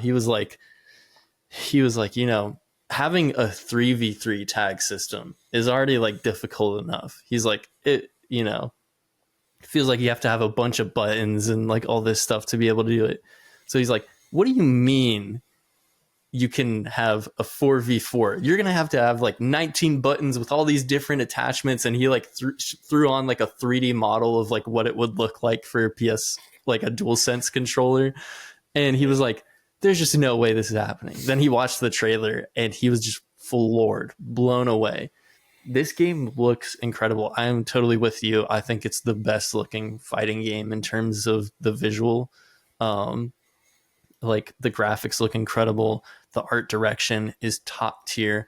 And like it's the same way that I feel about Marvel Rivals and like that hero shooter space.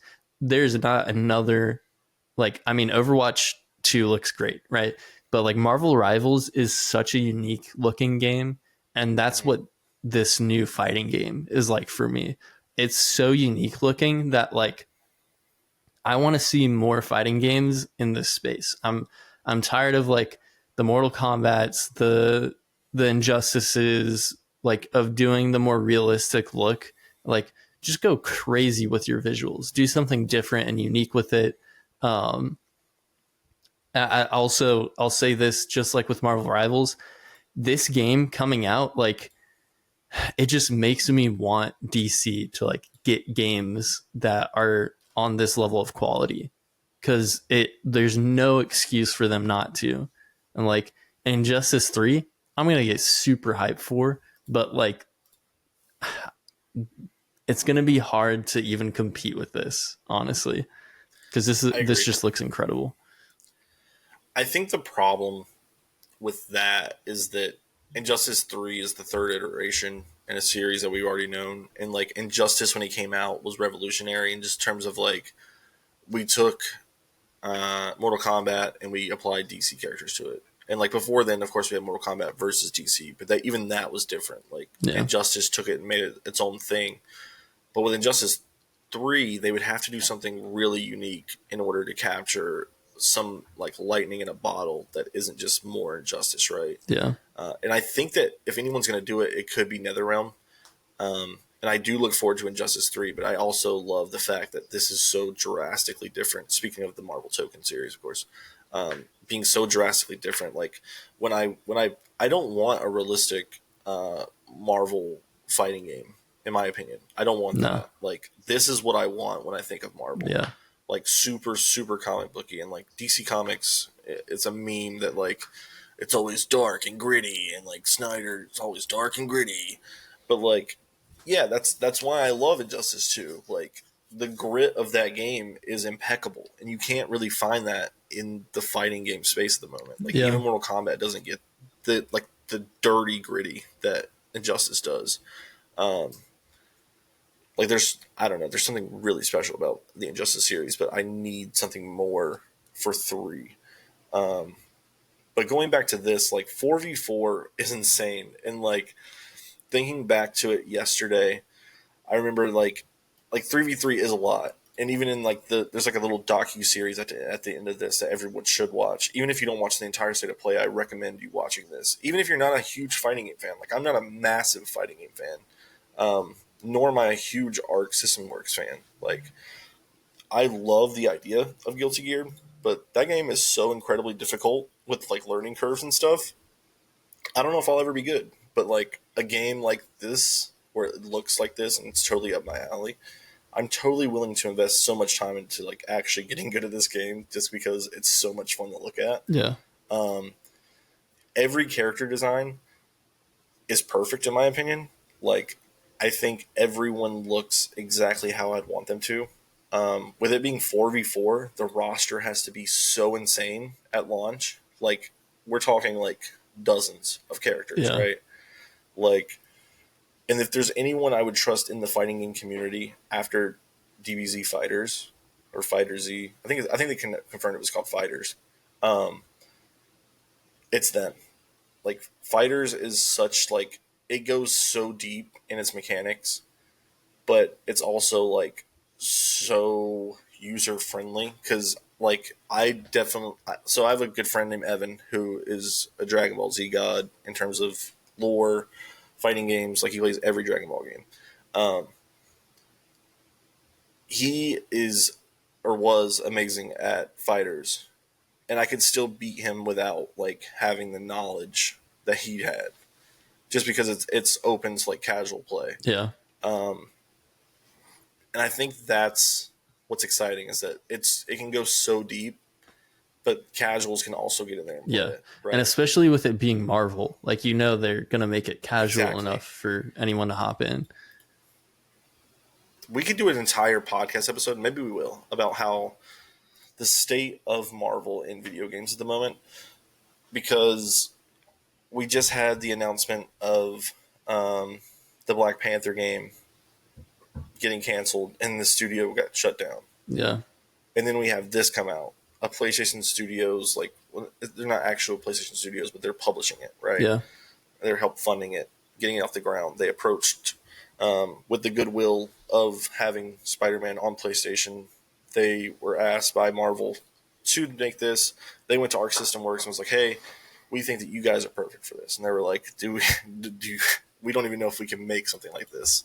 And then they made what visually might be the best looking fighting game of all time. Legitimately, I can't say enough good things about this. Yeah. I cannot wait to play this game. Like, any open alpha, beta, even closed, like, I want in right now. Yeah. I want to play this game right now. And you could definitely see how far this game is along, because in that little docu series they do at the end of the state of play, they they're playing it on the TV screens. Like, the pure gameplay we're watching on the stream, they're doing it on the TVs. Yeah. This game is completely playable. It just depends on like when. And God, I can't wait to find out more, Drew. I can't wait to find I out know. more. That box art too, dude. Oh my That's God, awesome. give it to me. Drew, give me some final thoughts here on this state of play, and then give me your ranking of this state of play on a scale of 1 to 10. On a scale of 1 to 10? Yeah. Okay. Yeah, so I'm glad I rewatched it. I told you in the chat that I was glad that I rewatched it because and I even said I may have like a hot take or two. The first time I watched it, I was like, there's stuff that I was super excited for, no doubt. But I was like, kind of felt, I don't know, I felt a little bit jaded by it. I was like, this wasn't what I was expecting. And like, part of that was probably because I really believed that Resident Evil 9 was going to be there. But also I was kind of disappointed in the lack of first party. And I know that state of plays lean more towards third party. And the Marvel game is first party published, but it's not a first party studio. Correct. So it'd be like second party. Yeah. They're So funding it. I was disappointed by that. But on the rewatch, I'm like, this was honestly a great state of play. There was a lot of good stuff here. And more often than not, there was things here that I was excited about. Where I was like, there's new indie games that look really interesting. There's new third-party games that look really cool. And most of the stuff on this list, like, I actually want to play.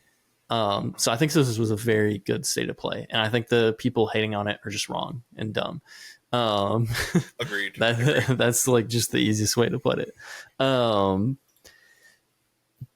But I'm still worried about where Sony is at first party wise. So that doesn't take away from, but I'm not going to let that take away from how good this state of play was. In terms of like ranking, I think I'll just put it at an 8. I think this was very strong, but I think that it could have been better if there was just one first party thing there. or if Resident Evil 9 was there, it probably would have been higher for me. Um, but yeah, I think this was very good. I think the presentation was great. It was paced mostly well. There was like maybe one like short section that kind of lulled around a little bit, but like overall, I think this was really good. It would have been better if Digimon wasn't there. Drew, I'm at an 8 as well, and I would have been at a 7 if we recorded it last night. Yeah.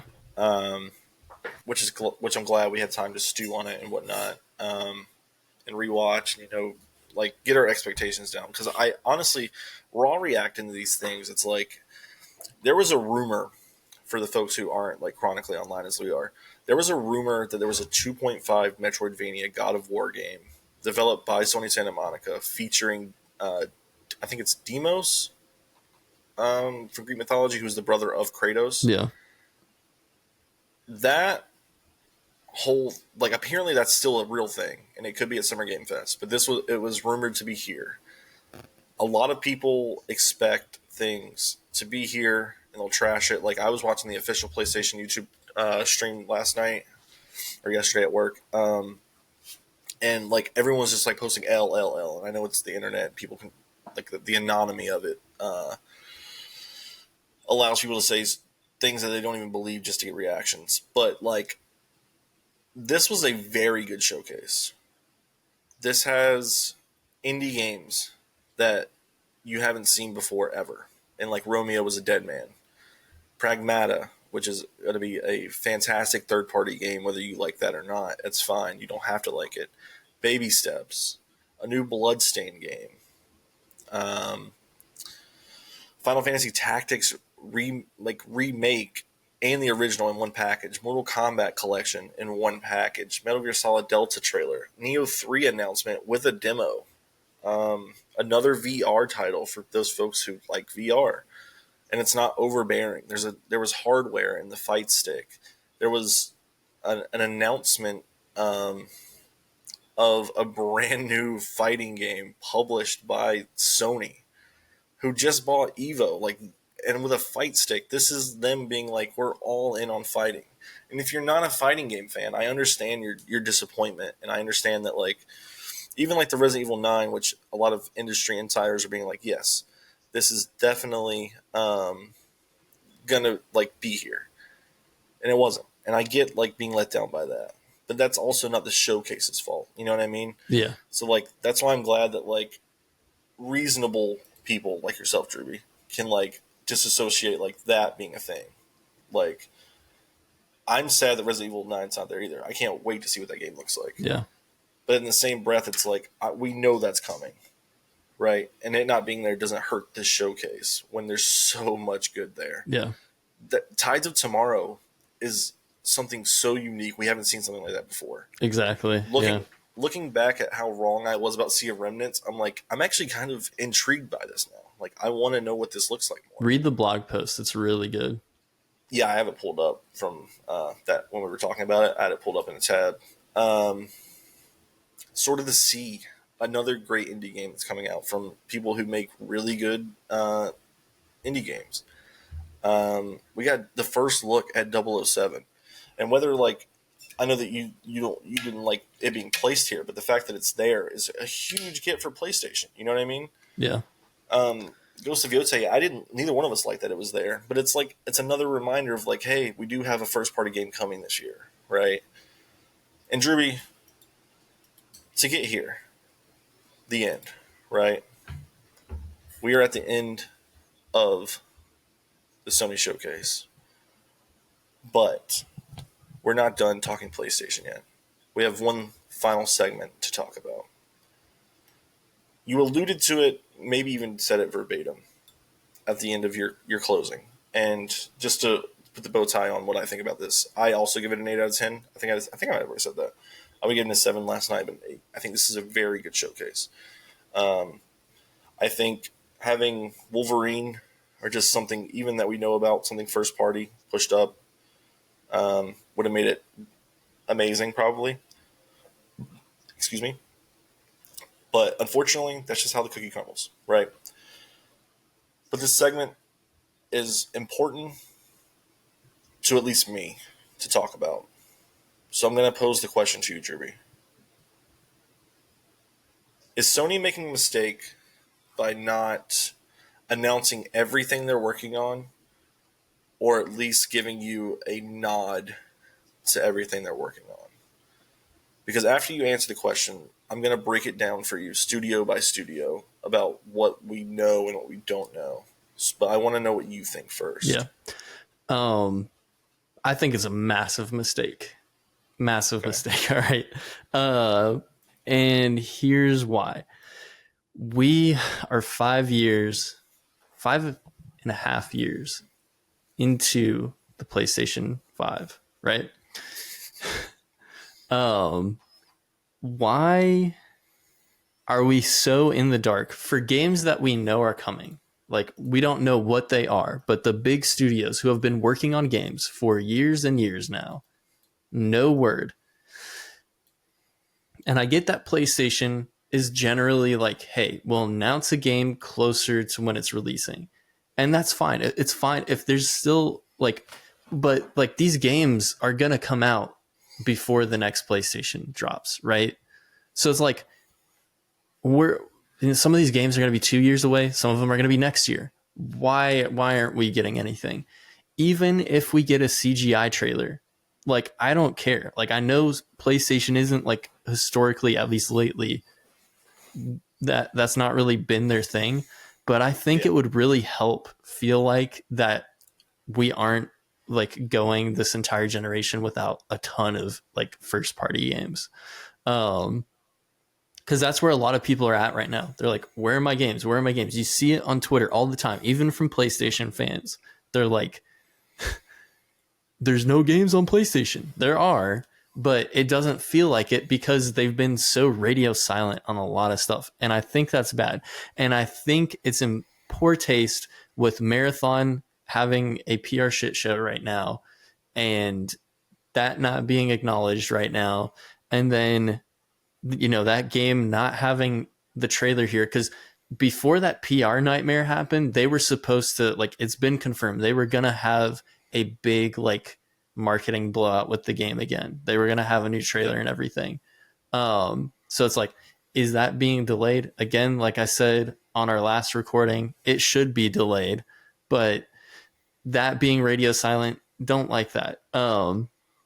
And then, if we get to Summer Game Fest and we don't get anything from Sony, if we just get the 2.5 God of War game, I think that's going to leave a lot of people with a bad taste in their mouth. It's probably going to make me a little bit upset too, honestly. I'll play that game for sure, but like, that's not what I want from Sony right now. I don't know. I just think that it's weird. Like, I thought that things were going to be different with them revealing Intergalactic at the Game Awards, and I'm a little bit worried that they're going to be dropping the ball again. So I don't know. It's like I want to be excited for all of the PlayStation stuff that's coming out. I know when these games will get revealed, I will be, but it's like I don't want to keep waiting year after year and being like, oh, are we gonna finally see it or not? It Drew sucks. being, I'm so glad that we included this segment because I think that I'm going to be able to put your mind at ease at least a little bit. This is going to be fun. So, to your marathon point, I do think it's in bad taste that they kind of just letting them just take all the flack for it, like in terms of Bungie. Yeah, Maybe they haven't decided if they're going to do a delay yet, which in of itself is terrible. Everyone, including the ambassadors, we talked about this on the last episode of the Summer Game Fest predictions, but everyone around that game is saying delay yeah, it, push it. It needs more time. Let them cook, come back with something. The people that got into play, including Drew himself, are saying it's not ready for prime time. Other games in the same vein, Arc Raiders is going to eat its lunch, so push it back. But Drewby, the only thing, so I understand where you're coming from, and I sympathize with it a little bit. I do think that PlayStation should be pushing things more to the forefront. But in the same vein, we complained about Ghost of Yotei getting so much marketing right now. So I'm going to run you down a list of things that we know. And it's we know a lot of things that are coming. It's just that we just don't know when they're coming. And I think that's also part of the problem. Um, but we'll get into it. We'll go studio by studio, game by game. It won't take us very long either, so don't worry. Naughty Dog, we know that three things are probably coming out of Naughty Dog. The next three things: Intergalactic, the Heretic Prophet. That's Neil Druckmann's next game. We know that they unveiled it in December.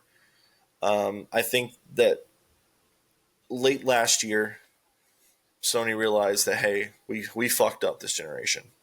Like, there's no ifs, ands, or buts about it. We have to get back on course. Single player games are the future.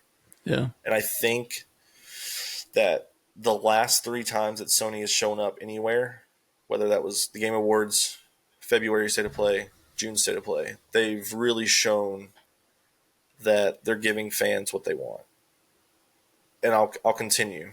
So Neil Druckmann also said that Naughty Dog have an unannounced AAA game that's like a narrative storytelling game that we don't know about.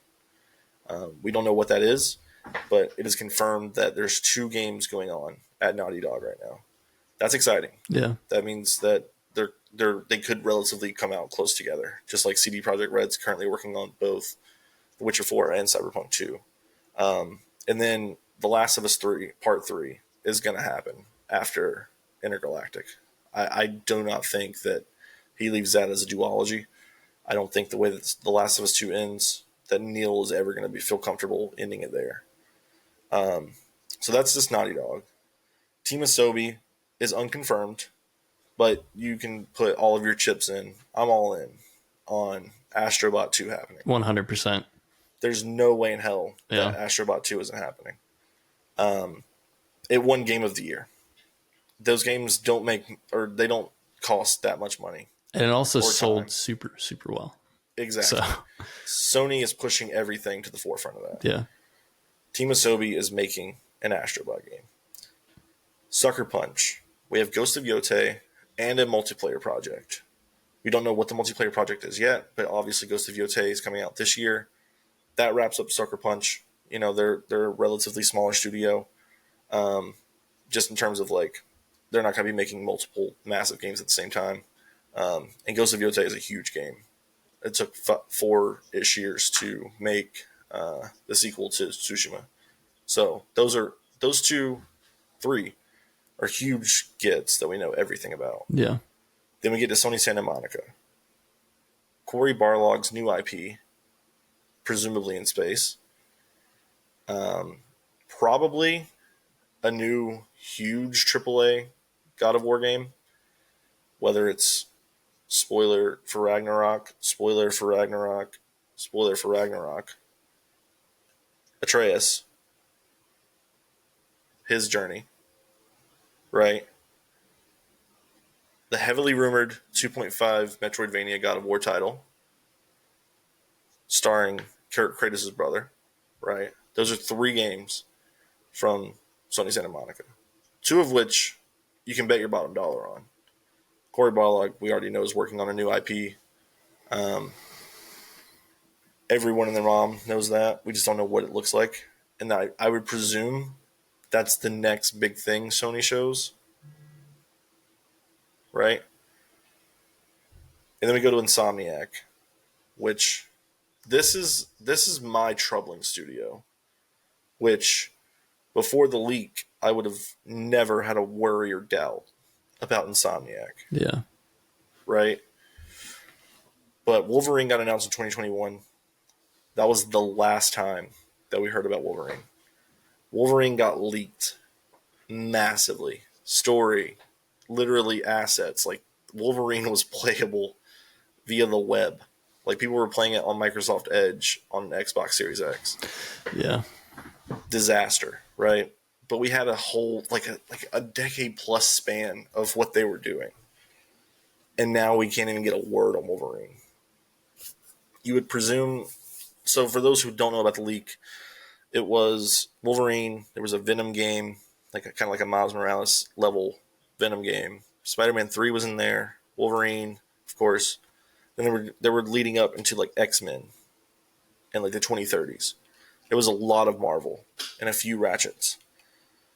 You presume that the Marvel license isn't going away because of the leak. You presume they're going to make more Ratchets because that's their identity as a studio. But it's also in Spider-Man 3 obviously coming because those games print money. But it's like, what are we doing? Like 4 years of radio silence for Wolverine. If you're not at Summer Game Fest, Sony has to let Insomniac give an update on something. Yeah. Like they're the most consistent studio that you have, the least problematic, and like because people shit on Horizon unfairly, they shit on Naughty Dog pretty unfairly in my opinion. Um, Sony Santa Monica, I guess, isn't getting shit on either, but they don't put out as many games as Insomniac. You know what I mean? Because Insomniac has at least the chew, at least right now. Um, so Insomniac is concerning for me, and I think the leaks probably do have a lot to do with it. But either they prematurely announce Wolverine, or that game's in legitimate trouble, and I feel so bad for them.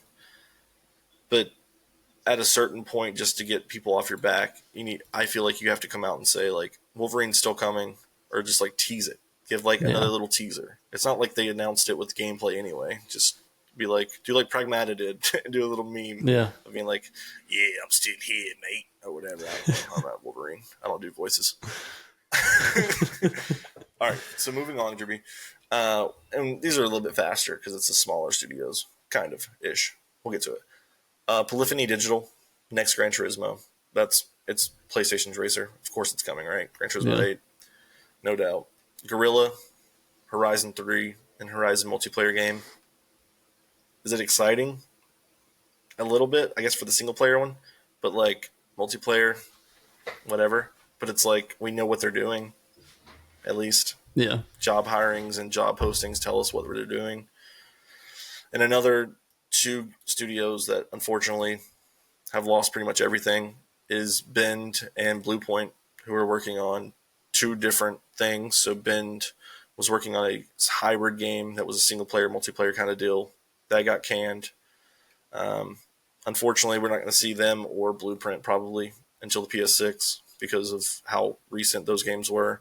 And Bluepoint was making a multiplayer God of War game for some god-forsaken reason.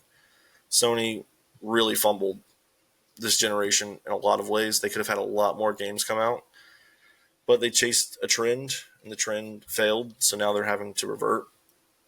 Yeah. But so far, this list has shown that like we know things are coming. It's just we don't know when. But thankfully, Sony are putting steps together. Like for instance, Housemark.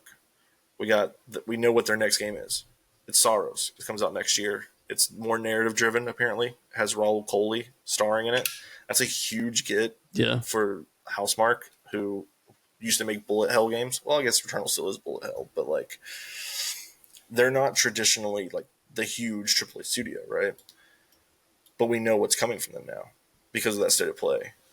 Um, Fire Sprite is making a AAA narrative adventure, but we don't know what that is. Haven is making fair games. San Diego studio, MLB The Show, and potentially the next Uncharted. We don't know for sure, but it's heavily rumored that they're making a third, or we know that they're making a AAA third person game. A lot of folks believe that it's Uncharted, Yeah. which is again huge for them. That's like when Gorilla like went out from the wings of Killzone into Horizon. I don't know what MM is, but I saw it on their site, and they're making a multiplayer live service game, which I Hmm. said boo. Yeah. But also in the same breath, like Marvel Token is going to be an online live service game. So like they're not all bad. Marathon shouldn't be bad, but and that brings me to my last two things, Drewby. is that Haven is making Fair Games. That game isn't seeing the light of day. Bungie's making Marathon, which might be DOA, which is dead on arrival. And then inevitably they'll be making Destiny 3 because Bungie can't go under and they won't go under. So I know I've been long-winded and kind of controlling the conversation, but I wanted to ensure that we get through all this list pretty quickly. So these aren't all the studios either, by the way. These are just the main ones. There's some support studios that they have. They have like 5 to 7 like support studios. Yeah. Whether it's like PC ports or like just working on live service stuff or like helping the single player stuff. This isn't all of them, just the main ones. These don't include like the second or third party titles that they'll help fund, like Death Stranding 2, which is out this month, Marvel Token next month. You know, these second party games that they're helping fund, get out the door. And then you have like Helldivers as well, Helldivers 2, of course. And then like Final Fantasy 7, like the remakes. And even Final Fantasy 16 just went to PC. Yeah. That was only playable on PS5 for a while. So my question for you, Drewby, is do you feel at least a little bit more snug in your bed about this? Yeah, no. And I guess like I don't know if I was ever like really worried that we weren't gonna have games coming out. I think it's just the radio silence. The not knowing when these are coming out, I think is a part of the problem. Because It is. you know, like we said, Ghost of Yote getting way too much. And I think that if they cut it back a little bit, and then they also had like a, hey, we're Sony Santa Monica, and we're having this game coming out in 2026 or 2027, right? Even if they don't like fully go into like what the game is or show gameplay or anything like that, I think that would put a lot of people's mind to ease.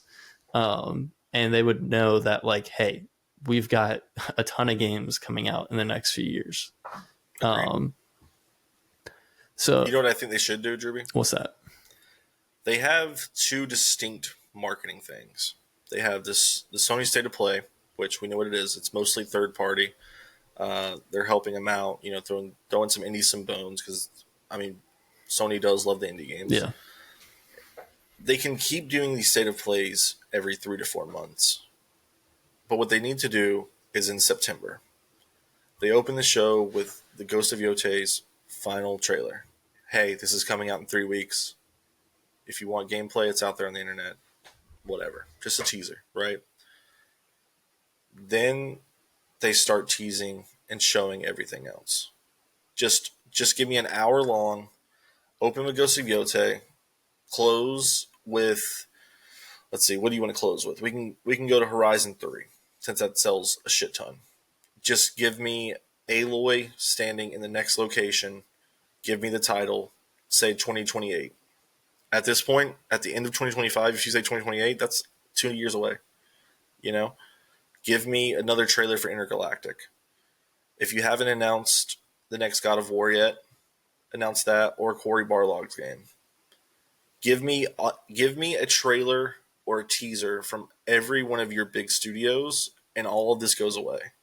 It literally is that simple. Like, you start off with Ghost of Yote, there's Sucker Punch gone. You end with Horizon 3's name and Aloy. Maybe she changed outfits or something. I don't know what she's doing. The ending of Forbidden West is insane. So 3 is going to be, it could be peak science fiction, just to let everyone know. Just go in, like, if they have the Uncharted game, tease that and say San Diego Studio. And everyone's going to be like, San Diego Studio? What? You can even end the Cory Barlog's game, like, with an extended thing. Like, if you just give us, like, actually show these games that we know you have, or at least the people on the inside know. Like, let everyone know what you're doing. I mean, it's baffling to me, Drew, because this is what Sony did in E3. This is how Sony got above Microsoft. Yeah. They came out the year of, like, I think it was 2016 or 2017. Tim Geddes from Kind of Funny called it the Year of Dreams because it was like God of War. It was Days Gone. It was Final Fantasy VII Remake. It was, I don't think Kingdom Hearts 3 was in the same year, but it was like Crash Bandicoot was there. Like, just give big, like, just come out swinging. That's all you just need one heavyweight fight, and then you can get, like, each State of Play, you can give something else. It's not that hard. If you're working on it and you have something to show it. Yeah. Like what's like Xbox is swinging for the fences every year at their showcases now, and everyone loves it. Yeah. That's what we want. Like State of We Plays saw can be what they gameplay were. of Yes. Perfect Dark. Like Seriously, that's crazy.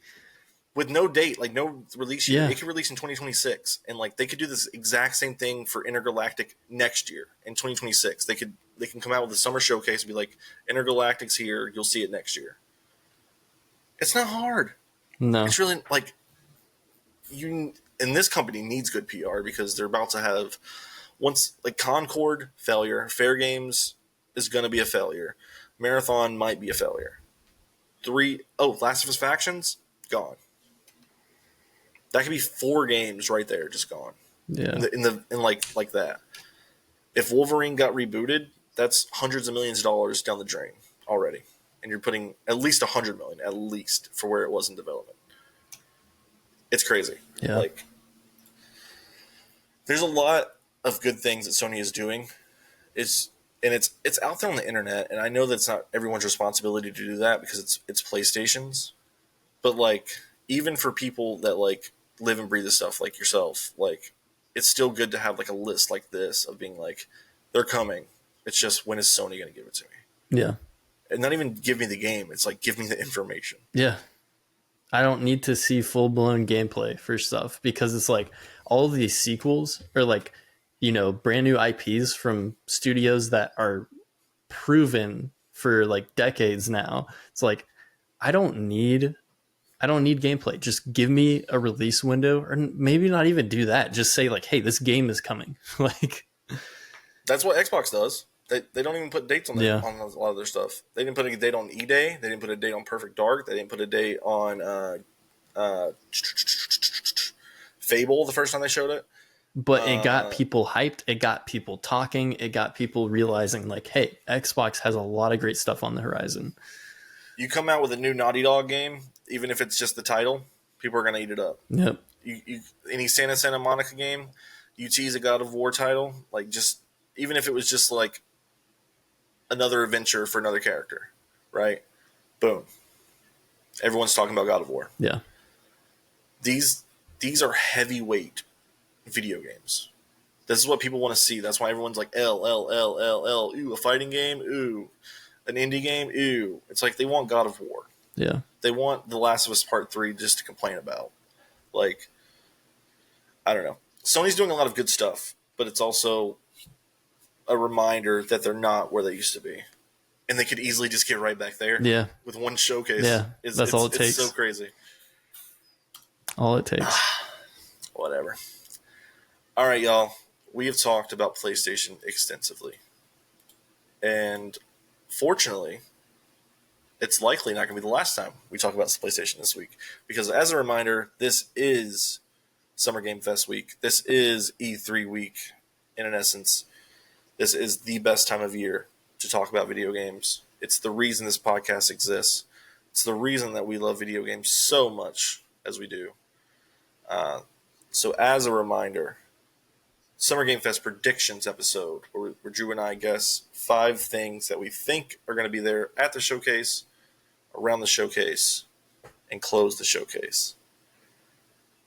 Today, you've gotten the State of Play reactions. Tomorrow, you will be getting Xbox predictions. Next week, you will be getting a review of Summer Game Fest, in essence, with some more details about our time with the Nintendo Switch. So until next time, we have been Casket Minds. You can find us on all platforms: Spotify, YouTube, Apple Music. Not Apple Music, Apple Podcast. If we were on Apple Music, that'd be pretty epic. That would be. There is a link tree in our description if you want to check us out. Until next time, like, share, subscribe, share it with someone that you think would enjoy the podcast. We hope that you've had a great time with us talking about Sony, PlayStation, this State of Play. If you want to hit us up, my name is @Merrick across the board, and Drewby @Drubaka with 3 C's. Yep, that's right. It's a dummy thick. Dummy thick, baby. Until next time, take care of each other. We'll see you next time.